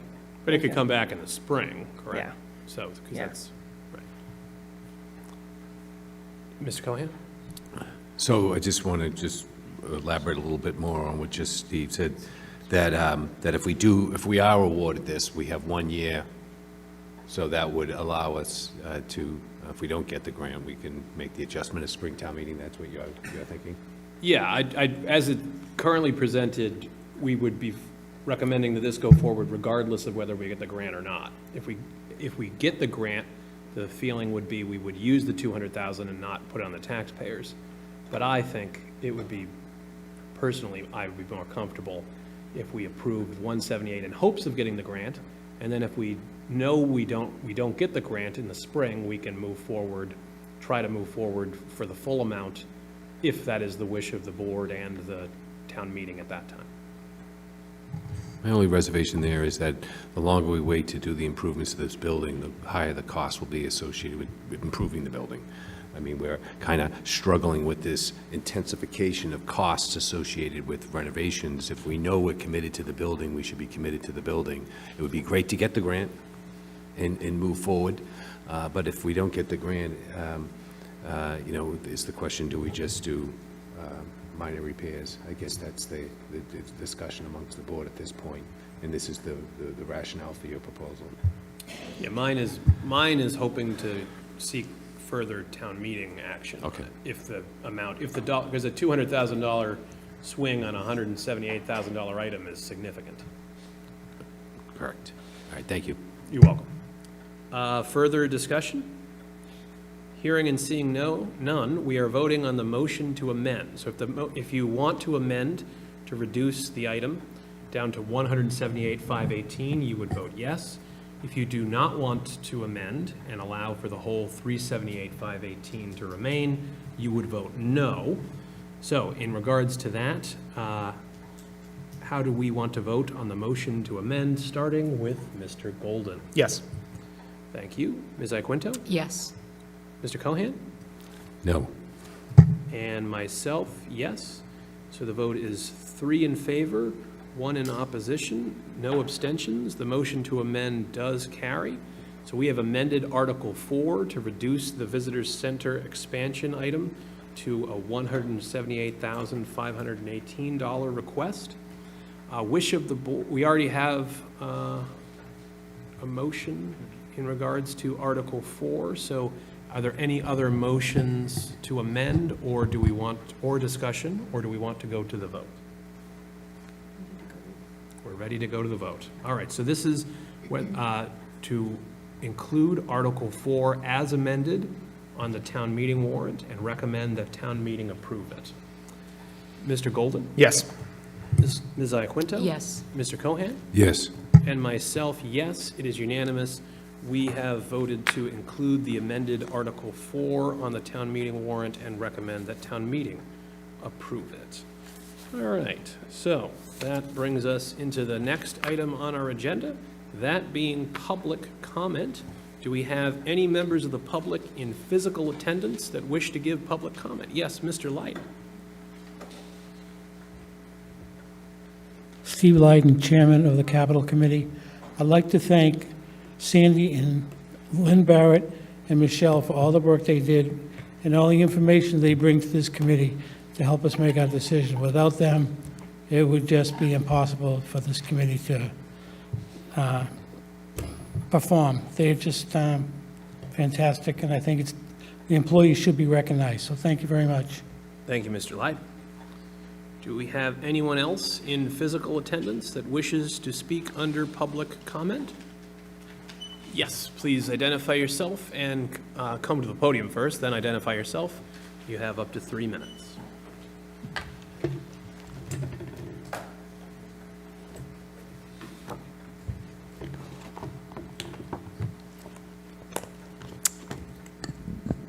Good evening. My name is Alice Baker. I am the chairman of the Minimet Village Steering Committee, and I am speaking regarding committee appointments. I have been on this committee for 13 years. I sent a letter to the Select Board requesting to advertise to the public a vacancy to the Minimet Village Steering Committee.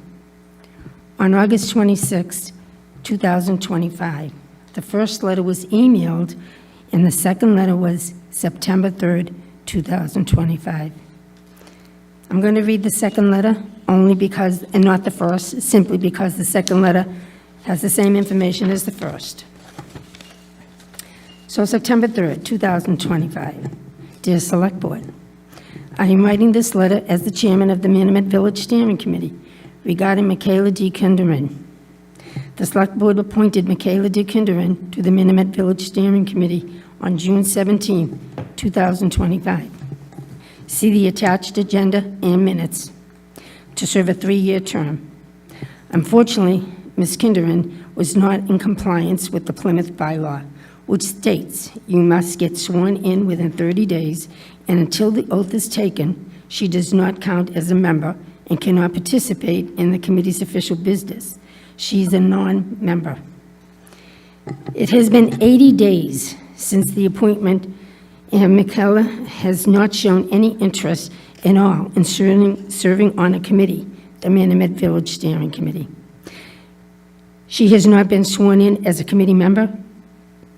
She has not taken her conflict of interest training course through the state. She has not acknowledged the open meeting law. She has not attended any meetings of the committee. Miss Michaela Kinderman is a non-member, like any other citizen in the town of Plymouth. And if she has any interest on serving on a committee, she needs to apply again when the position is posted to the public. I have sent a letter to the Select Board on August 26, 2025. Also see attached. I have not received any responses from Chairman Kevin Canty, and I sent an email to the town clerk, Kelly McElrath, and have not received any response. It has come to my attention that Chairman Kevin Canty reached out to Michaela last week to see if she would get sworn in as a member on this coming Monday, September 8th, 2025. For the town clerk to do so would be in violation of her duty as described in Chapter 123 of the town's general bylaws. The bylaw is clear as to if any appointee does not take the oath within 30 days of an appointment, the appointment shall terminate. The town clerk should have informed the Select Board of the vacancy created by Ms. Kinderman's failure to take the oath on or around July 17th, 2025. And the board should have reposted this position. Ms. Baker, you have exceeded your 3 minutes. I can give you an additional minute right now, or you can request more time than that, but that will require an affirmative vote of the board. What is your desire? To request 3 more minutes. 3 more minutes. So there's a request for 3 more minutes from Ms. Baker. Wish of the board in regards to the request. Ms. Iaquinto? I would move to allow that. All right. I would second that. Ms. Iaquinto has made a motion to extend the speaking time by 3 minutes, and Mr. Cohan has seconded. Any discussion? Can I just ask, is there anyone else in the audience who's wishing to give a public comment? Okay, and anyone else on Zoom? All right. Any other discussion? Okay. I will call for the vote. Mr. Golden? Yes. Ms. Iaquinto? Yes. Mr. Cohan? Yes. And myself, yes. You have 3 additional minutes. If the town clerk administers the oath and the board allows this appointment to stand, it would be a clear violation of Mass General Law and the bylaws of Plymouth, and Chairman Kevin Canty is in no position to circumvent, to violate Plymouth bylaws and Mass General Law. That was the letter that I sent to the Select Board. This is from me. Chapter 123-1, Oath of an Office.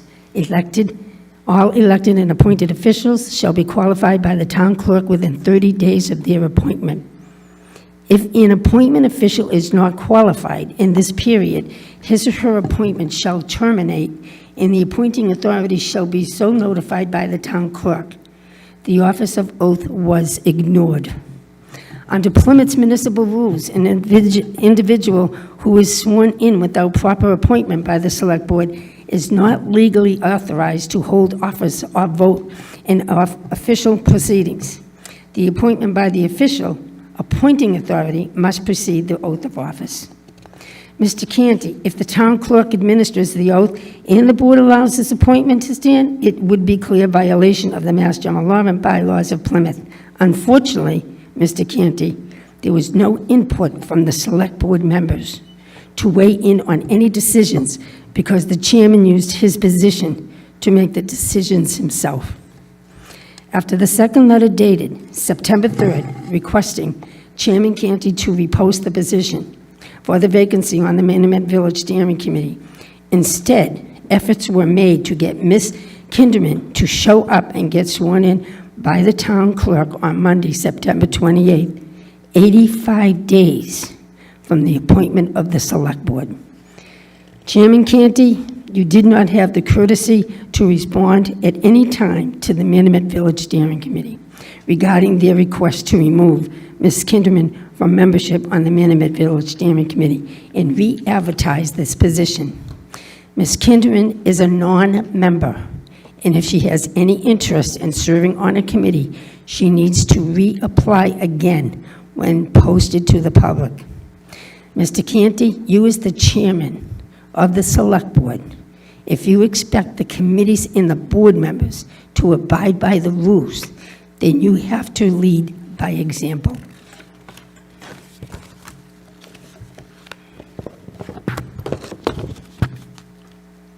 Okay. Thank you. Any other members of the public in physical attendance wishing to give public comment? All right. And anyone on Zoom? All right.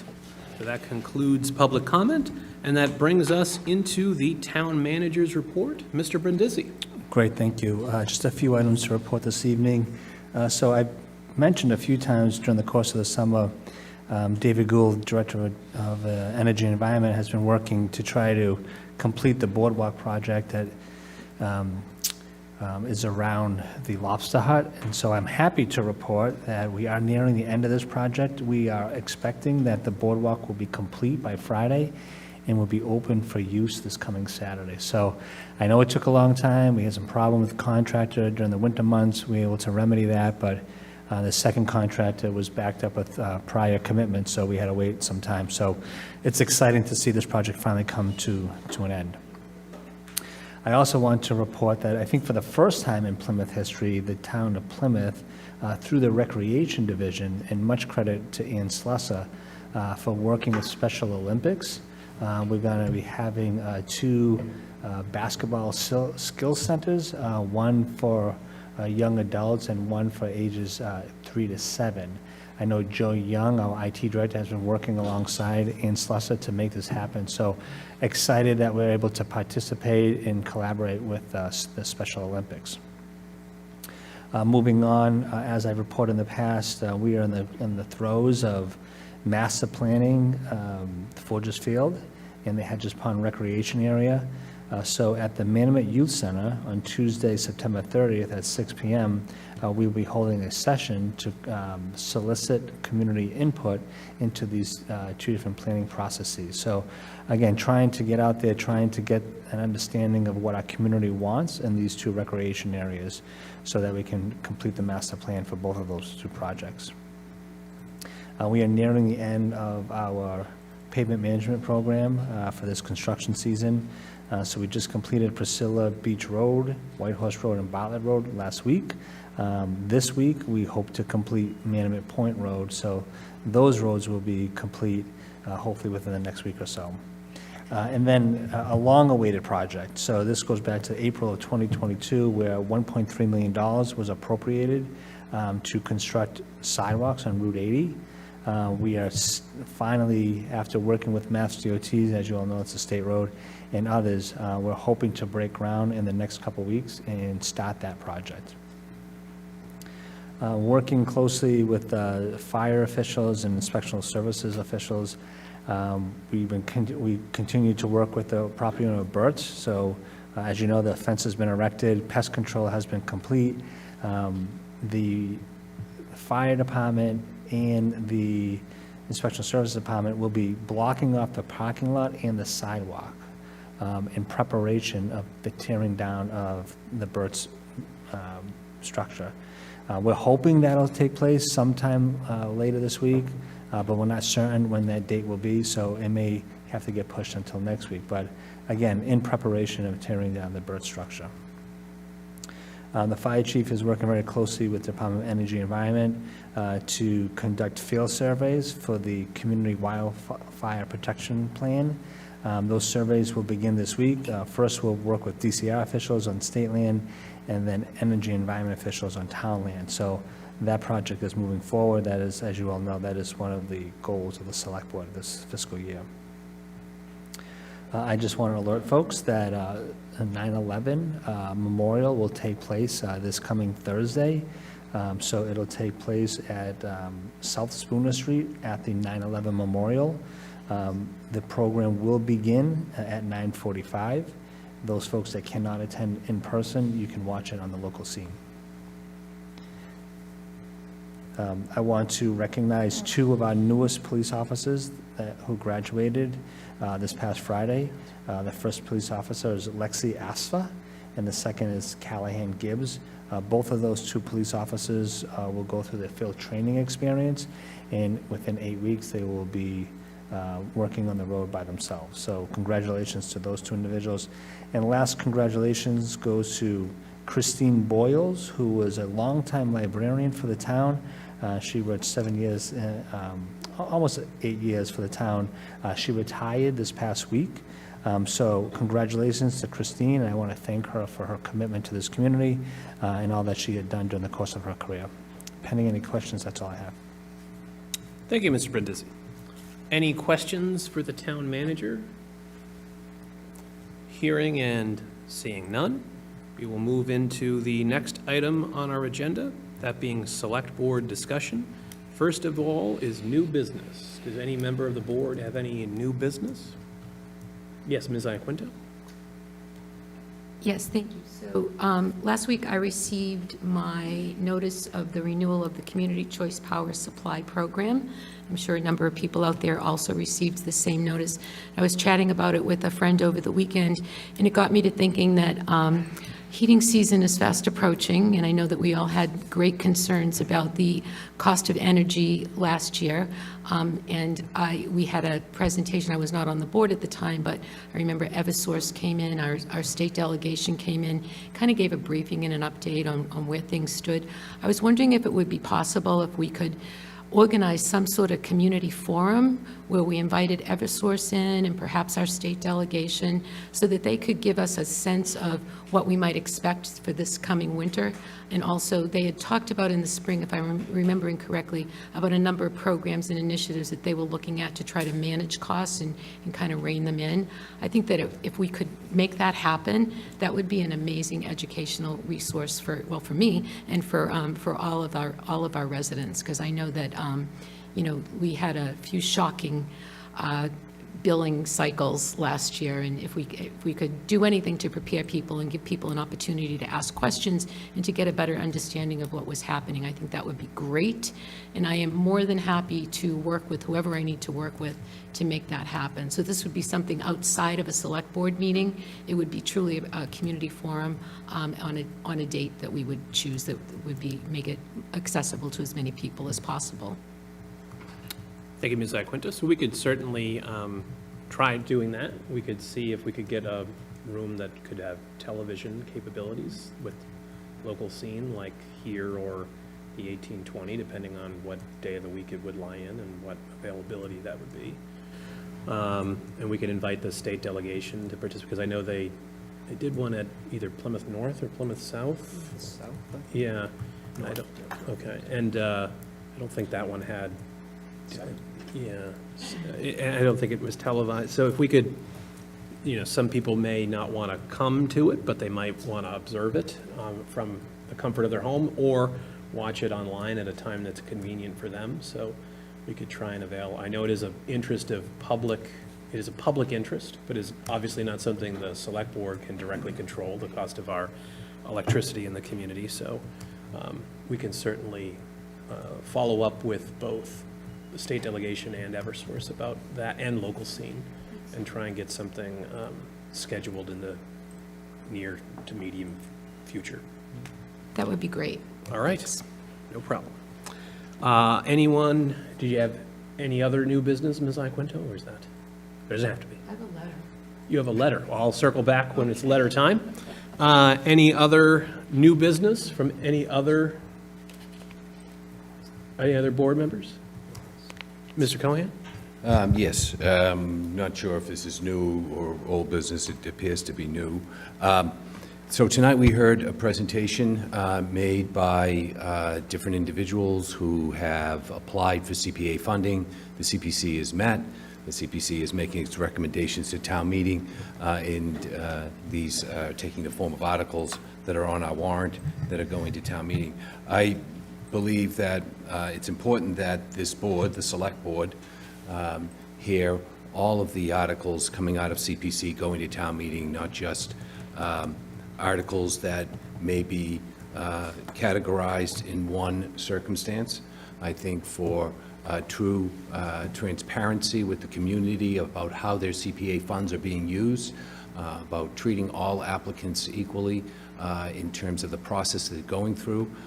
It has been the past practices of the town for many years to hear all of these articles. I think that it being determined that we might not hear one article over another, I beg to differ with that.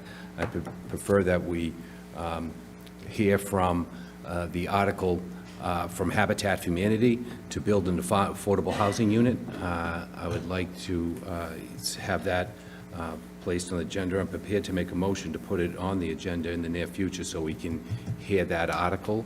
And I wait to see what the pleasure of the board is on that subject. So we can't make a motion, but we can discuss it, because we don't make motions under new business. So in regards to that particular article, so as was pointed out by Mr. Golden earlier, CPC articles, as well as citizens petitioned articles, enter the warrant and get on the warrant regardless of the select board's opinion on the article. So if it is an article, in my opinion, if it's in an experience, while the FinCom opinion on all town meeting articles is reported to town meeting and is very influential in determining what they will ultimately do in regards to those articles. In my experience, it is few and far between that the opinion of the select board on CPC articles was considered as a factor, a meaningful factor, at town meeting. So I had scheduled the articles that the town had a stake in, ones that are related to a town proposal, town project, or town property, as opposed to just any CPC article, because we heard a number of articles tonight related to the CPC, 16, 17, 19, 20, 21, 23, and we had an admin note for 22. But that particular Habitat for Humanity article is not something that the town has a stake in as a proponent, nor do we have any influence over what the CPC does, because the CPC has to approve those articles, not us. And town meeting, as I said, rarely considers what we do. It will have a FinCom hearing, and it will be heard at the caucuses and at town meeting itself. But given that we have a lot on our plate already, to me, it seemed a better use of our time maybe to focus on the articles that we had a stake in, rather than just all the articles. But if I am joined by several colleagues that have a different opinion on that, we are signing the warrant next week, but again, the warrant, it's going to get on the warrant regardless of our opinion on it. So we could hear it after the execution of the warrant if there was a desire to do so without impacting its inclusion, because it will be included either way. But we know what Mr. Cohan thinks. Do my colleagues in attendance have an opinion as to whether we should spend time of the Select Board on the Habitat for Humanity CPC article? Mr. Golden? Well, I think, is that the only article that we haven't heard? It is. Okay.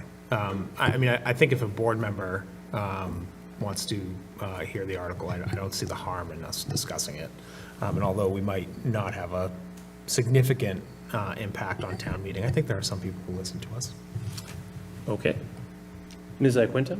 Yeah, I would agree with that. I think I heard the Habitat for Humanity article at the CPC meeting, and I think that it's a community value, and it would be interesting to hear the article. I would agree with that.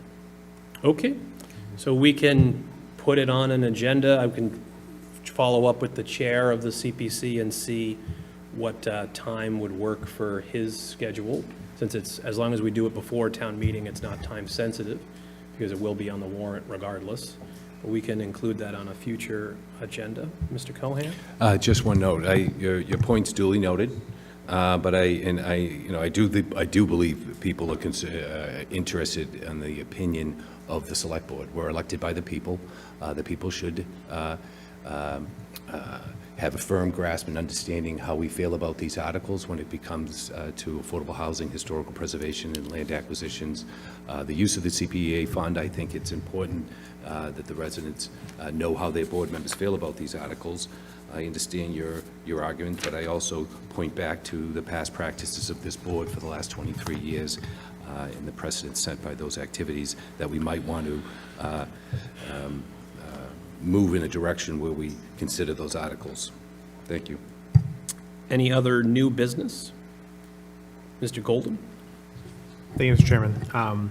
I'm glad to see that Ms. Baker was here tonight to express her dismay at the board's failure to enforce the town's bylaw regarding the oath of office. I won't repeat everything Ms. Baker said, but I do want to recap that, essentially 2 weeks ago on August 26th, we received a message from Ms. Baker as the chair of the Management Village Steering Committee.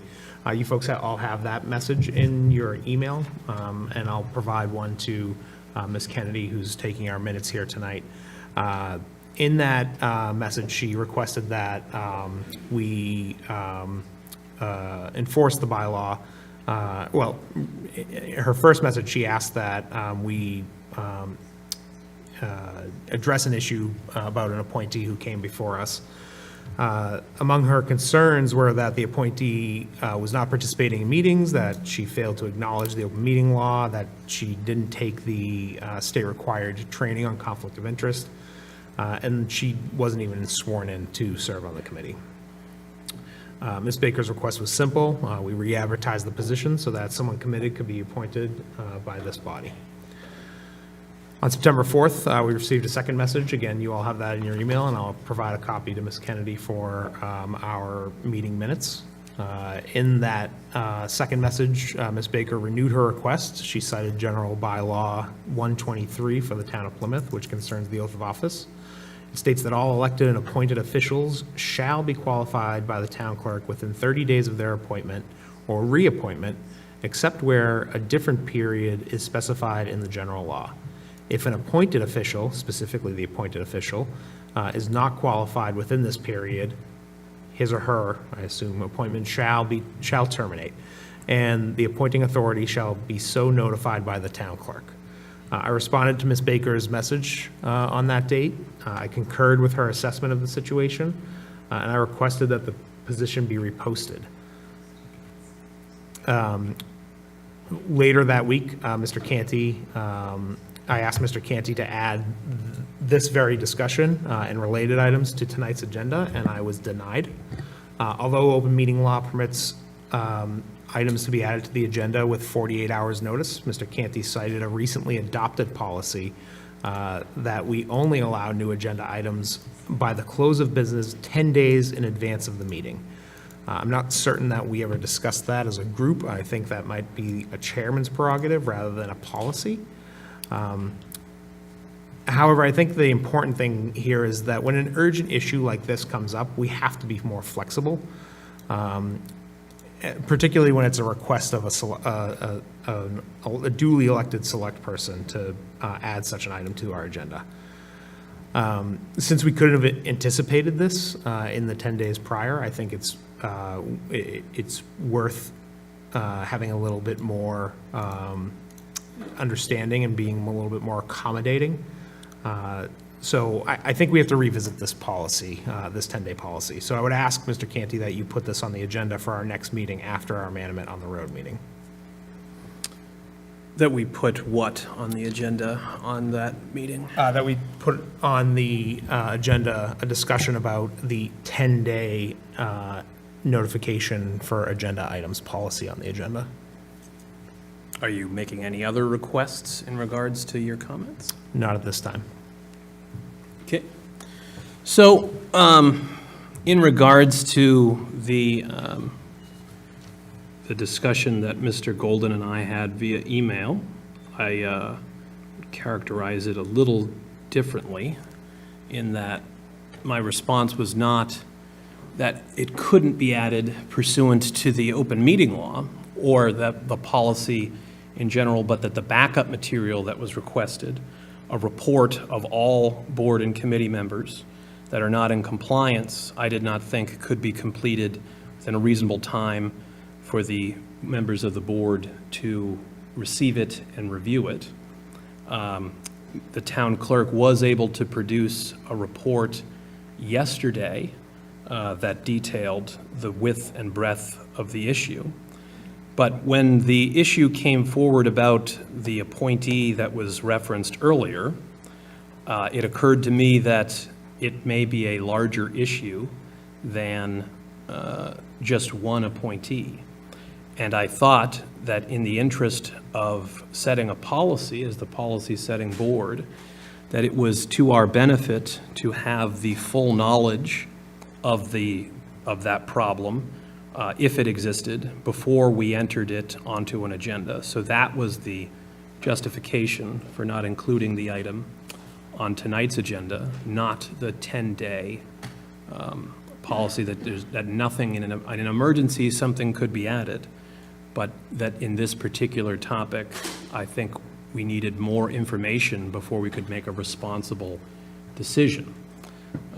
So that was why I made that determination at that time. However, if you would like to discuss the policy for inclusion of materials at the, I think it would be the 23rd meeting, we can put that on the agenda and we can go over the metes and bounds of that at that time. I appreciate that. I'm not sure I agree with your recounting of the exchange. I'm more than happy to supply the email chain to my colleagues, but I think that I was told that I couldn't put an item on the agenda. And this has become a pattern, I think. Other board members have experienced this. They've requested to have items put on the agenda. And whether or not I agree with those items, they've been clearly denied by the chair. So I think that this is something that we have to address as a board.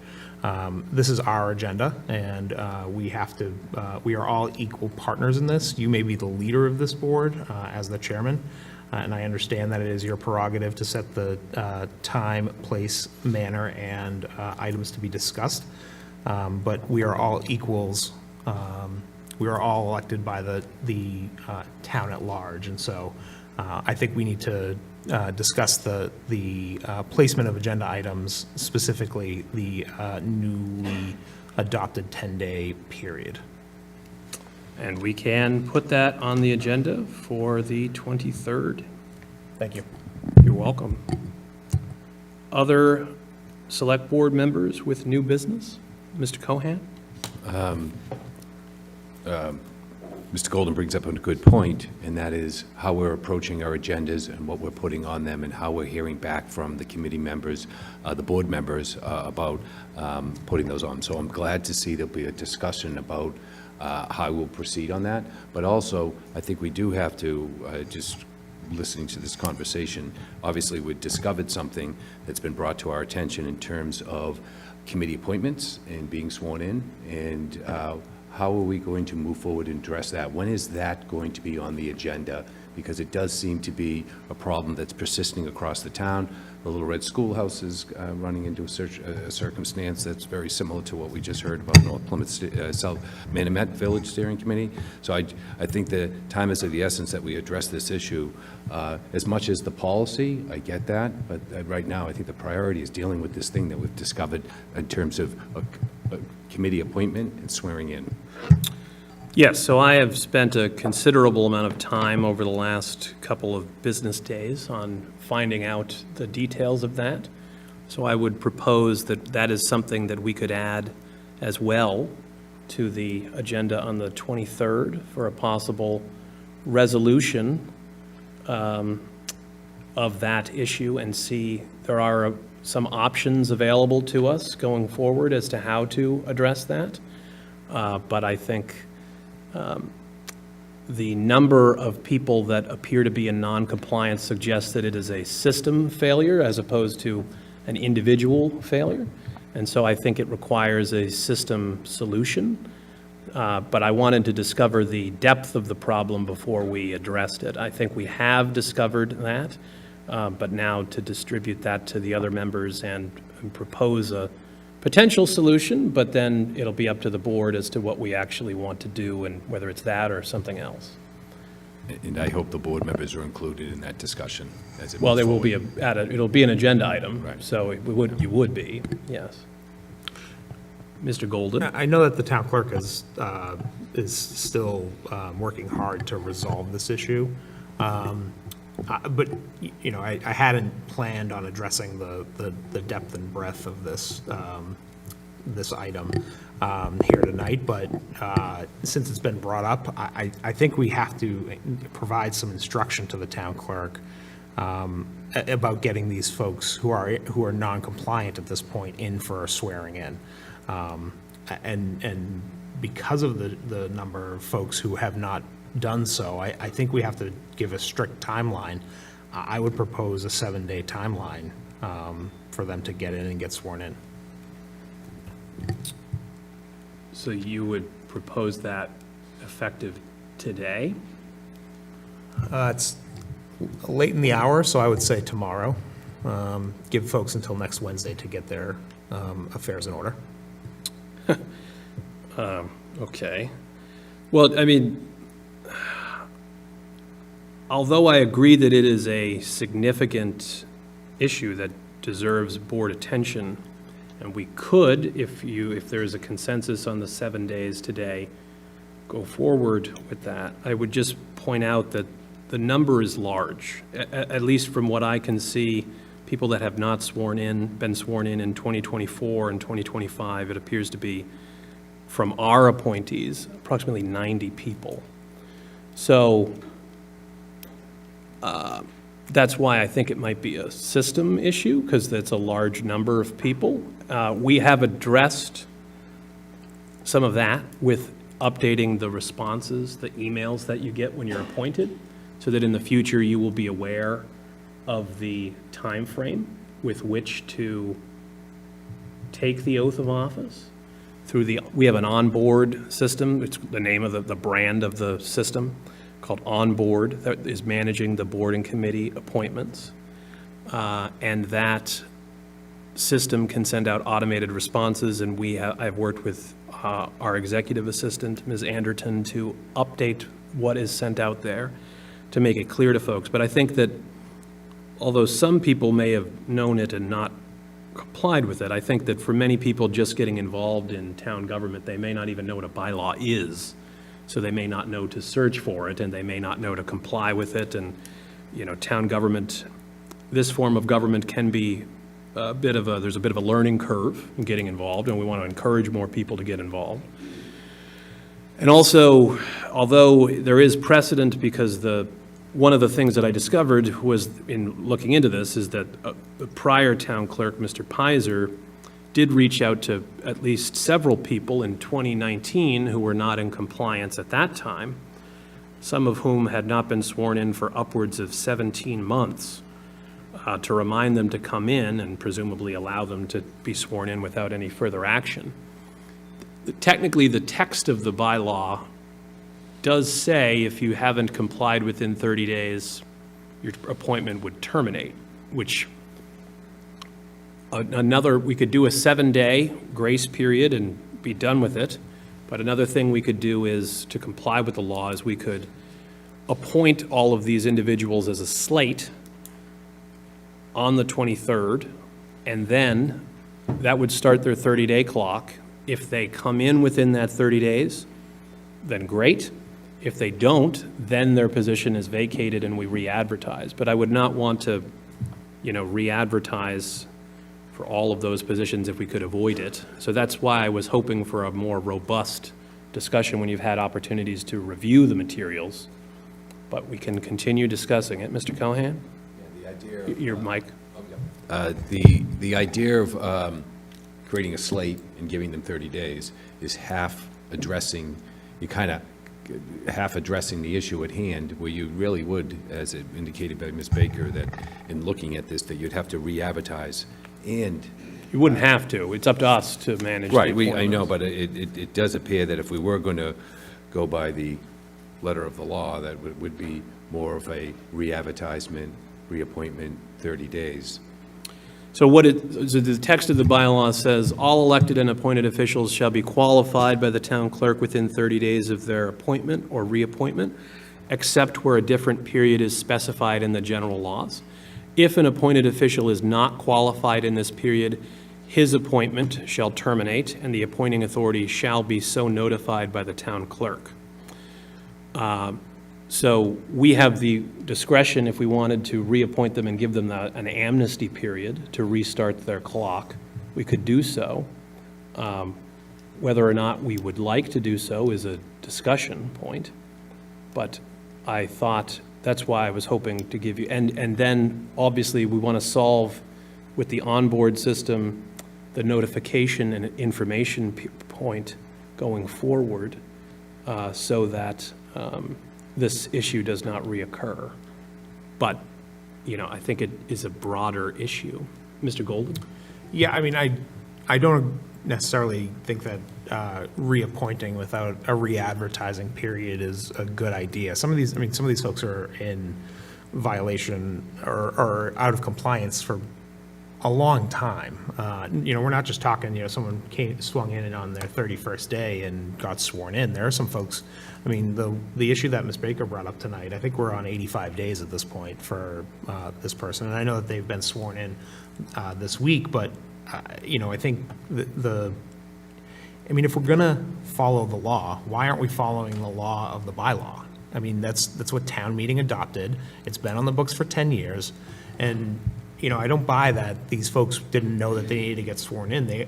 Every committee that I've been appointed to, or even my election at town meeting, I received a letter from the town clerk's office or from the selectman's office saying I needed to get sworn in with the town clerk within 30 days. We have the draft letters that were sent out to the appointees that we made at least this year and last year, so I don't believe that they didn't know they needed to get sworn in. And maybe there were some of them that didn't get the letter. Maybe it went to their junk mail, or maybe it got lost in the mail. But not to the degree that we're seeing here. So I don't agree with a reappointment without re-advertisement period. I think we should follow this by the book. Okay. I mean, the book is absent as to whether or not we need to re-advertise, but I will just point that out, but we can, I would support Mr. Golden's initiative that if we are going to move forward, let's follow this bylaw and follow it to the extent outlined by Mr. Golden. I do believe that we need to re-advertise and then move forward in that manner. And then, obviously, we need to reflect on how the town is contacting people that people apply to be appointed to a committee. They're appointed to a committee. They get notified now that they're going to serve from point A to point B, and they're going to be required to sign in, be sworn in. Obviously, I've served on numerous committees and boards over the years and always knew that the signing, you had to be sworn in, and, there's many examples of Larry Pizer chasing people down to get their signature, to get them sworn in, and actually before town meeting, he will stop town meeting and make sure people are sworn in. So Right. the clerk in the past, I have noted that had went to great extents to make sure people were complying with this, and that, so I do think that obviously it may be a system thing, but it's also another issue, because some people that are appointed haven't even shown up to any meetings as of yet. So there's another component to this. So I think that it would serve us all well if we just followed the bylaw, notified, and began the reappointment process to those empty seats. Mr. Golden? And I'm willing to compromise on this. Like I said, if we could stand on past precedent set by Mr. Pizer, and we could offer them an extension. I wouldn't do it for any lengthy period of time. I would give them 7 days. And if at that point, folks have not shown up to take their oath of office, then we can go towards the re-advertisement and appointment process, is how I would see this play out.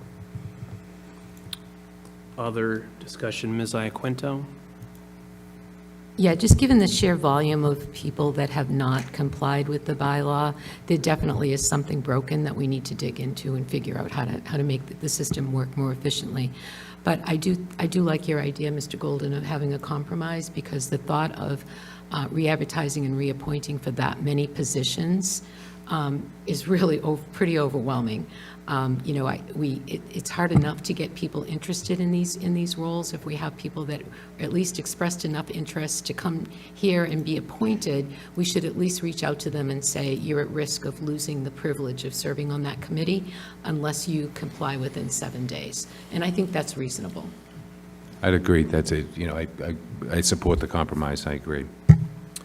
So, based on the nature of the issue, I do think that after everyone on the board has had an opportunity to review the materials that have been discovered, that discussing the issue more broadly would be beneficial.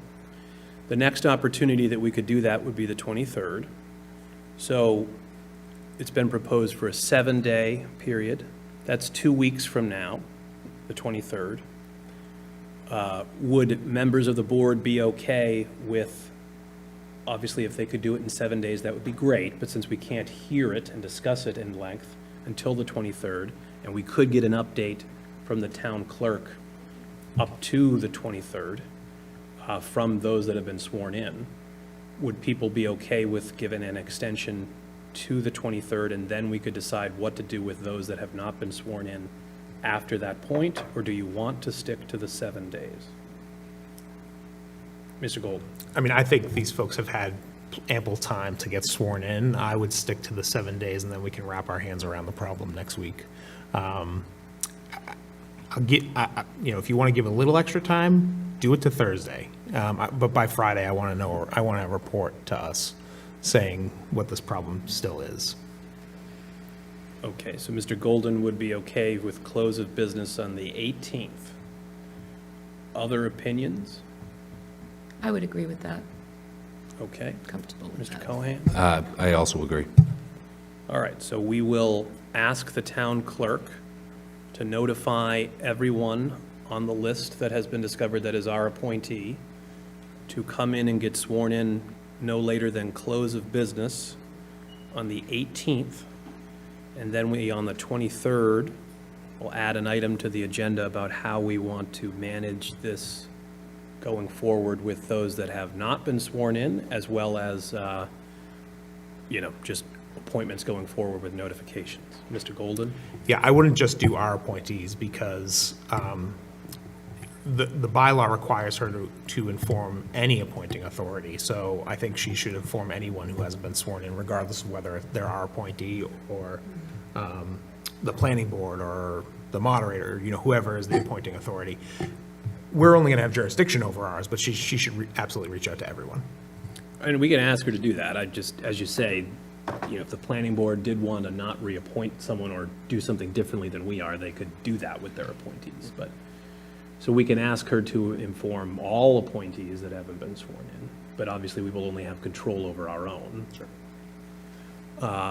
Other Yeah, I think discussion? that's fair to have her ask all of them, because it does sound like there's a system issue here. That's what so, yes, yeah. and I think the bylaw has been applied inconsistently. I mean, one of the town meeting articles is a recodification and digitization of our bylaws to make them more searchable. So for those that are going to avail themselves of looking up at the bylaw, if they're not informed or they're just curious, that will be easier in the future, but we don't have that yet. So I think some of these people may not have even, because when you see some of the notifications, they are inconsistent and unclear. Some people are receiving a letter a couple weeks later saying to get sworn in within 30 days. But then it's unclear, it doesn't say it's 30 days of their appointment, which is what the bylaw says, as opposed to 30 days of the letter. And then in the letter, is it 30 days the letter was written or 30 days after you receive it? So there are ambiguities which I think should be addressed. So that's why I agree that some type of an amnesty period would be beneficial, because some of the fault is our own as opposed to theirs. Other discussion on this new business item? We're not in letters yet. We're not. Okay. All right. So we will ask the town clerk for close of business on the 18th. Notifications to all appointees and to inform us of our own. And then we will put it on the agenda for the 23rd. Any other new business before we move on? No. Letters, Ms. Iaquinto, you had a letter? I have an email that I'm assuming will count as a letter. I think we can let that one slip Okay. in. So I have a message here from Sustainable Plymouth reminding us all that next week is Global Climate Week.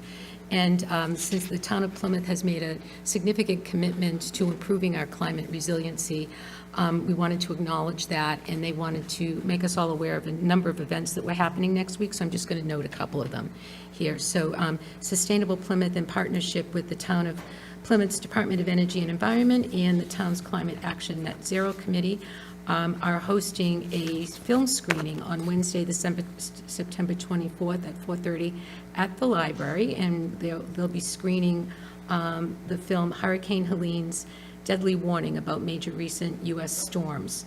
And then that will be followed by a discussion about Plymouth's own climate resiliency planning and emergency preparedness. So that sounds like an interesting opportunity to find out more about what Plymouth is doing to improve our own climate resiliency. And then on Friday, the 26th, a book club that Sustainable Plymouth sponsors called the Green Reads Book Club will be meeting at Indy Farm at 5:30 on that Friday to discuss the book, What If We Get It Right? Visions of Climate Futures. There's a lot more information on the Sustainable Plymouth website about activities happening next week during Global Climate Week. So if you're interested, please check it out.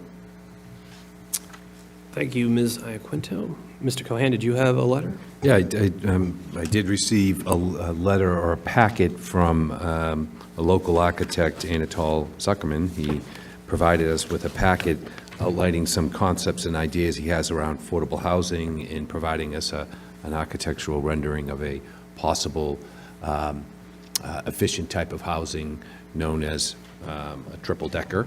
And I was wondering how, when we get a letter like that, and it's coming in from the board, how do we respond to the person, giving them some direction or some insight of, acknowledgement of what they're forwarding us. How does that handled internally? I guess that's my question.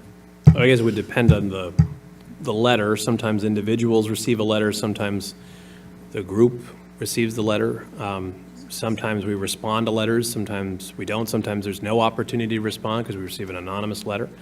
That particular correspondence, I believe, was sent to all of us. I had previously responded to an email he had sent about the topic. I did not personally respond to that letter, but you're welcome to respond to it yourself if you'd like. If you have something you'd like to say to him, I encouraged him to, because it is, in my opinion, like seeking a zoning change. I think it's a planning board and ZBA related topic, but, you could, your mic.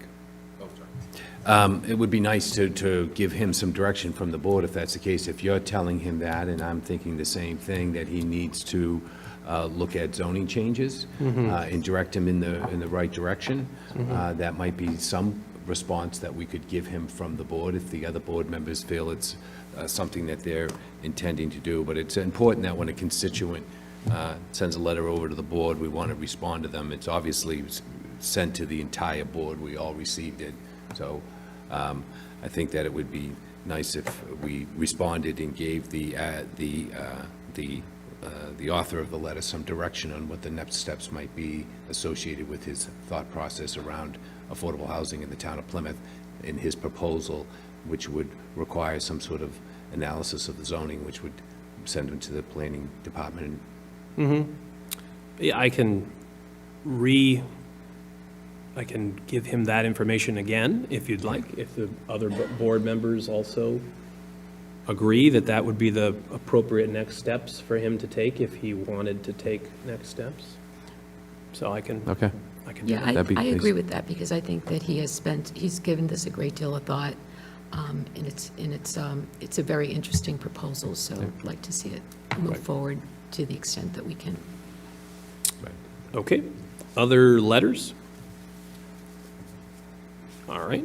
Hearing and seeing none, do we have any old business? Yes, Mr. Cohen. Yes. So, since I came on the board in May, I've made this known at different times. I think it's important that the select board reach out to the planning board with some direction on reforming of the sand and gravel committee.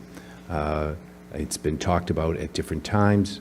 I think it's important that we make it known to the planning board that we have an interest in forming this sand and gravel committee. We would like to work with them on that process, specifically when the sand and gravel committee is formed, the appointing elements to it. Who will play a role in that? Obviously, the planning board should play an important role in that. The select board should play an important role in that. And when it comes to bylaw changes, it's the town meeting members have a board called the Committee of Precinct Chairs that obviously should play some possible role in the appointing process around the sand and gravel committee. I know there's been a number of discussions in recent weeks, and I would like to keep it in the public eye and be transparent and accountable and keep it in a manner in which we can start to pursue something with all parties in full knowledge of what's being proposed out there. So I proposed this in the past. I would like to see the select board to reach out and invite the planning board to join us in this reforming of a sand and gravel committee for the town of Plymouth. Okay, Mr. Golden? Do we have a joint meeting coming up with the planning board? I don't believe we have one scheduled currently, but I had said that at the next time we did have one, we do have some periodically throughout the year, that the next time we did have one, we would discuss that. Based on the schedule between now and town meeting, I'm not sure if we'll have a joint meeting with them prior to that or after that. I know we have had some, the most recent ones we've had were related to master plan and the consultants working on either the master plans that were currently going forward. Yeah, there is an article going before town meeting regarding sand and gravel, putting a pause on that. Mr. Cohen, if we were to schedule a joint meeting with the planning board in the near future after town meeting, would that satisfy you? Well, I think that time is of the essence. I've been talking about this since May. It's now September. I think that we need to demonstrate to the community that there is a resolve to form a sand and gravel committee, and working out the details at a joint meeting is obviously a way of solving that. But I think that what I would like to see us do is make this overture to them sooner rather than later, that we would like to join them in this joint effort to come up with a sand and gravel committee and how it will be appointed. But I think that should be on the forefront, or the paramount overture to the planning board would indicate our desire at the soonest possible time to start a discussion about forming this committee. Obviously, at a joint meeting, we can get down and roll up our sleeves and get to the details of what this committee would look like. But I'm hoping that we make an overture sooner rather than later to them of our intention, our interest to work with them on this.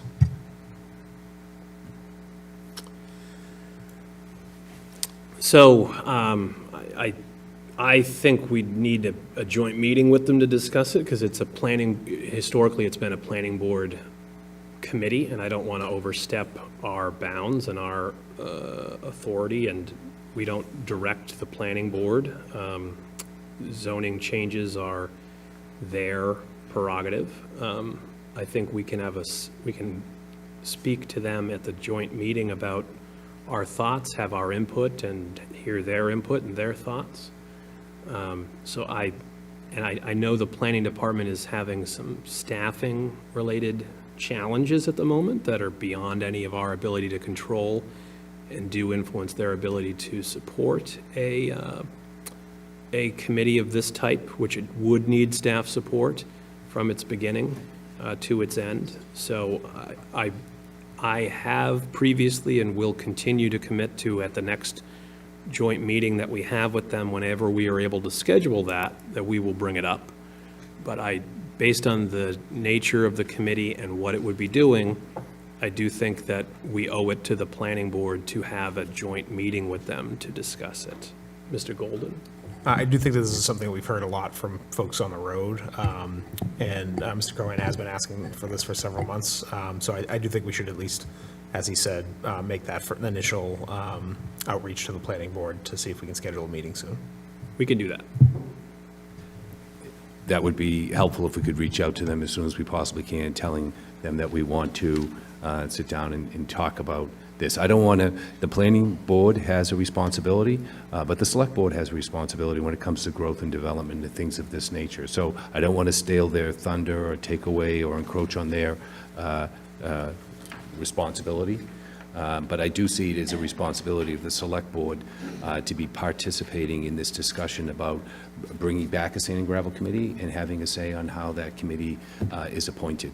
And that's why I'm asking for this overture sooner rather than later, to let them know of our interest in forming this committee and working with them in reconstituting it.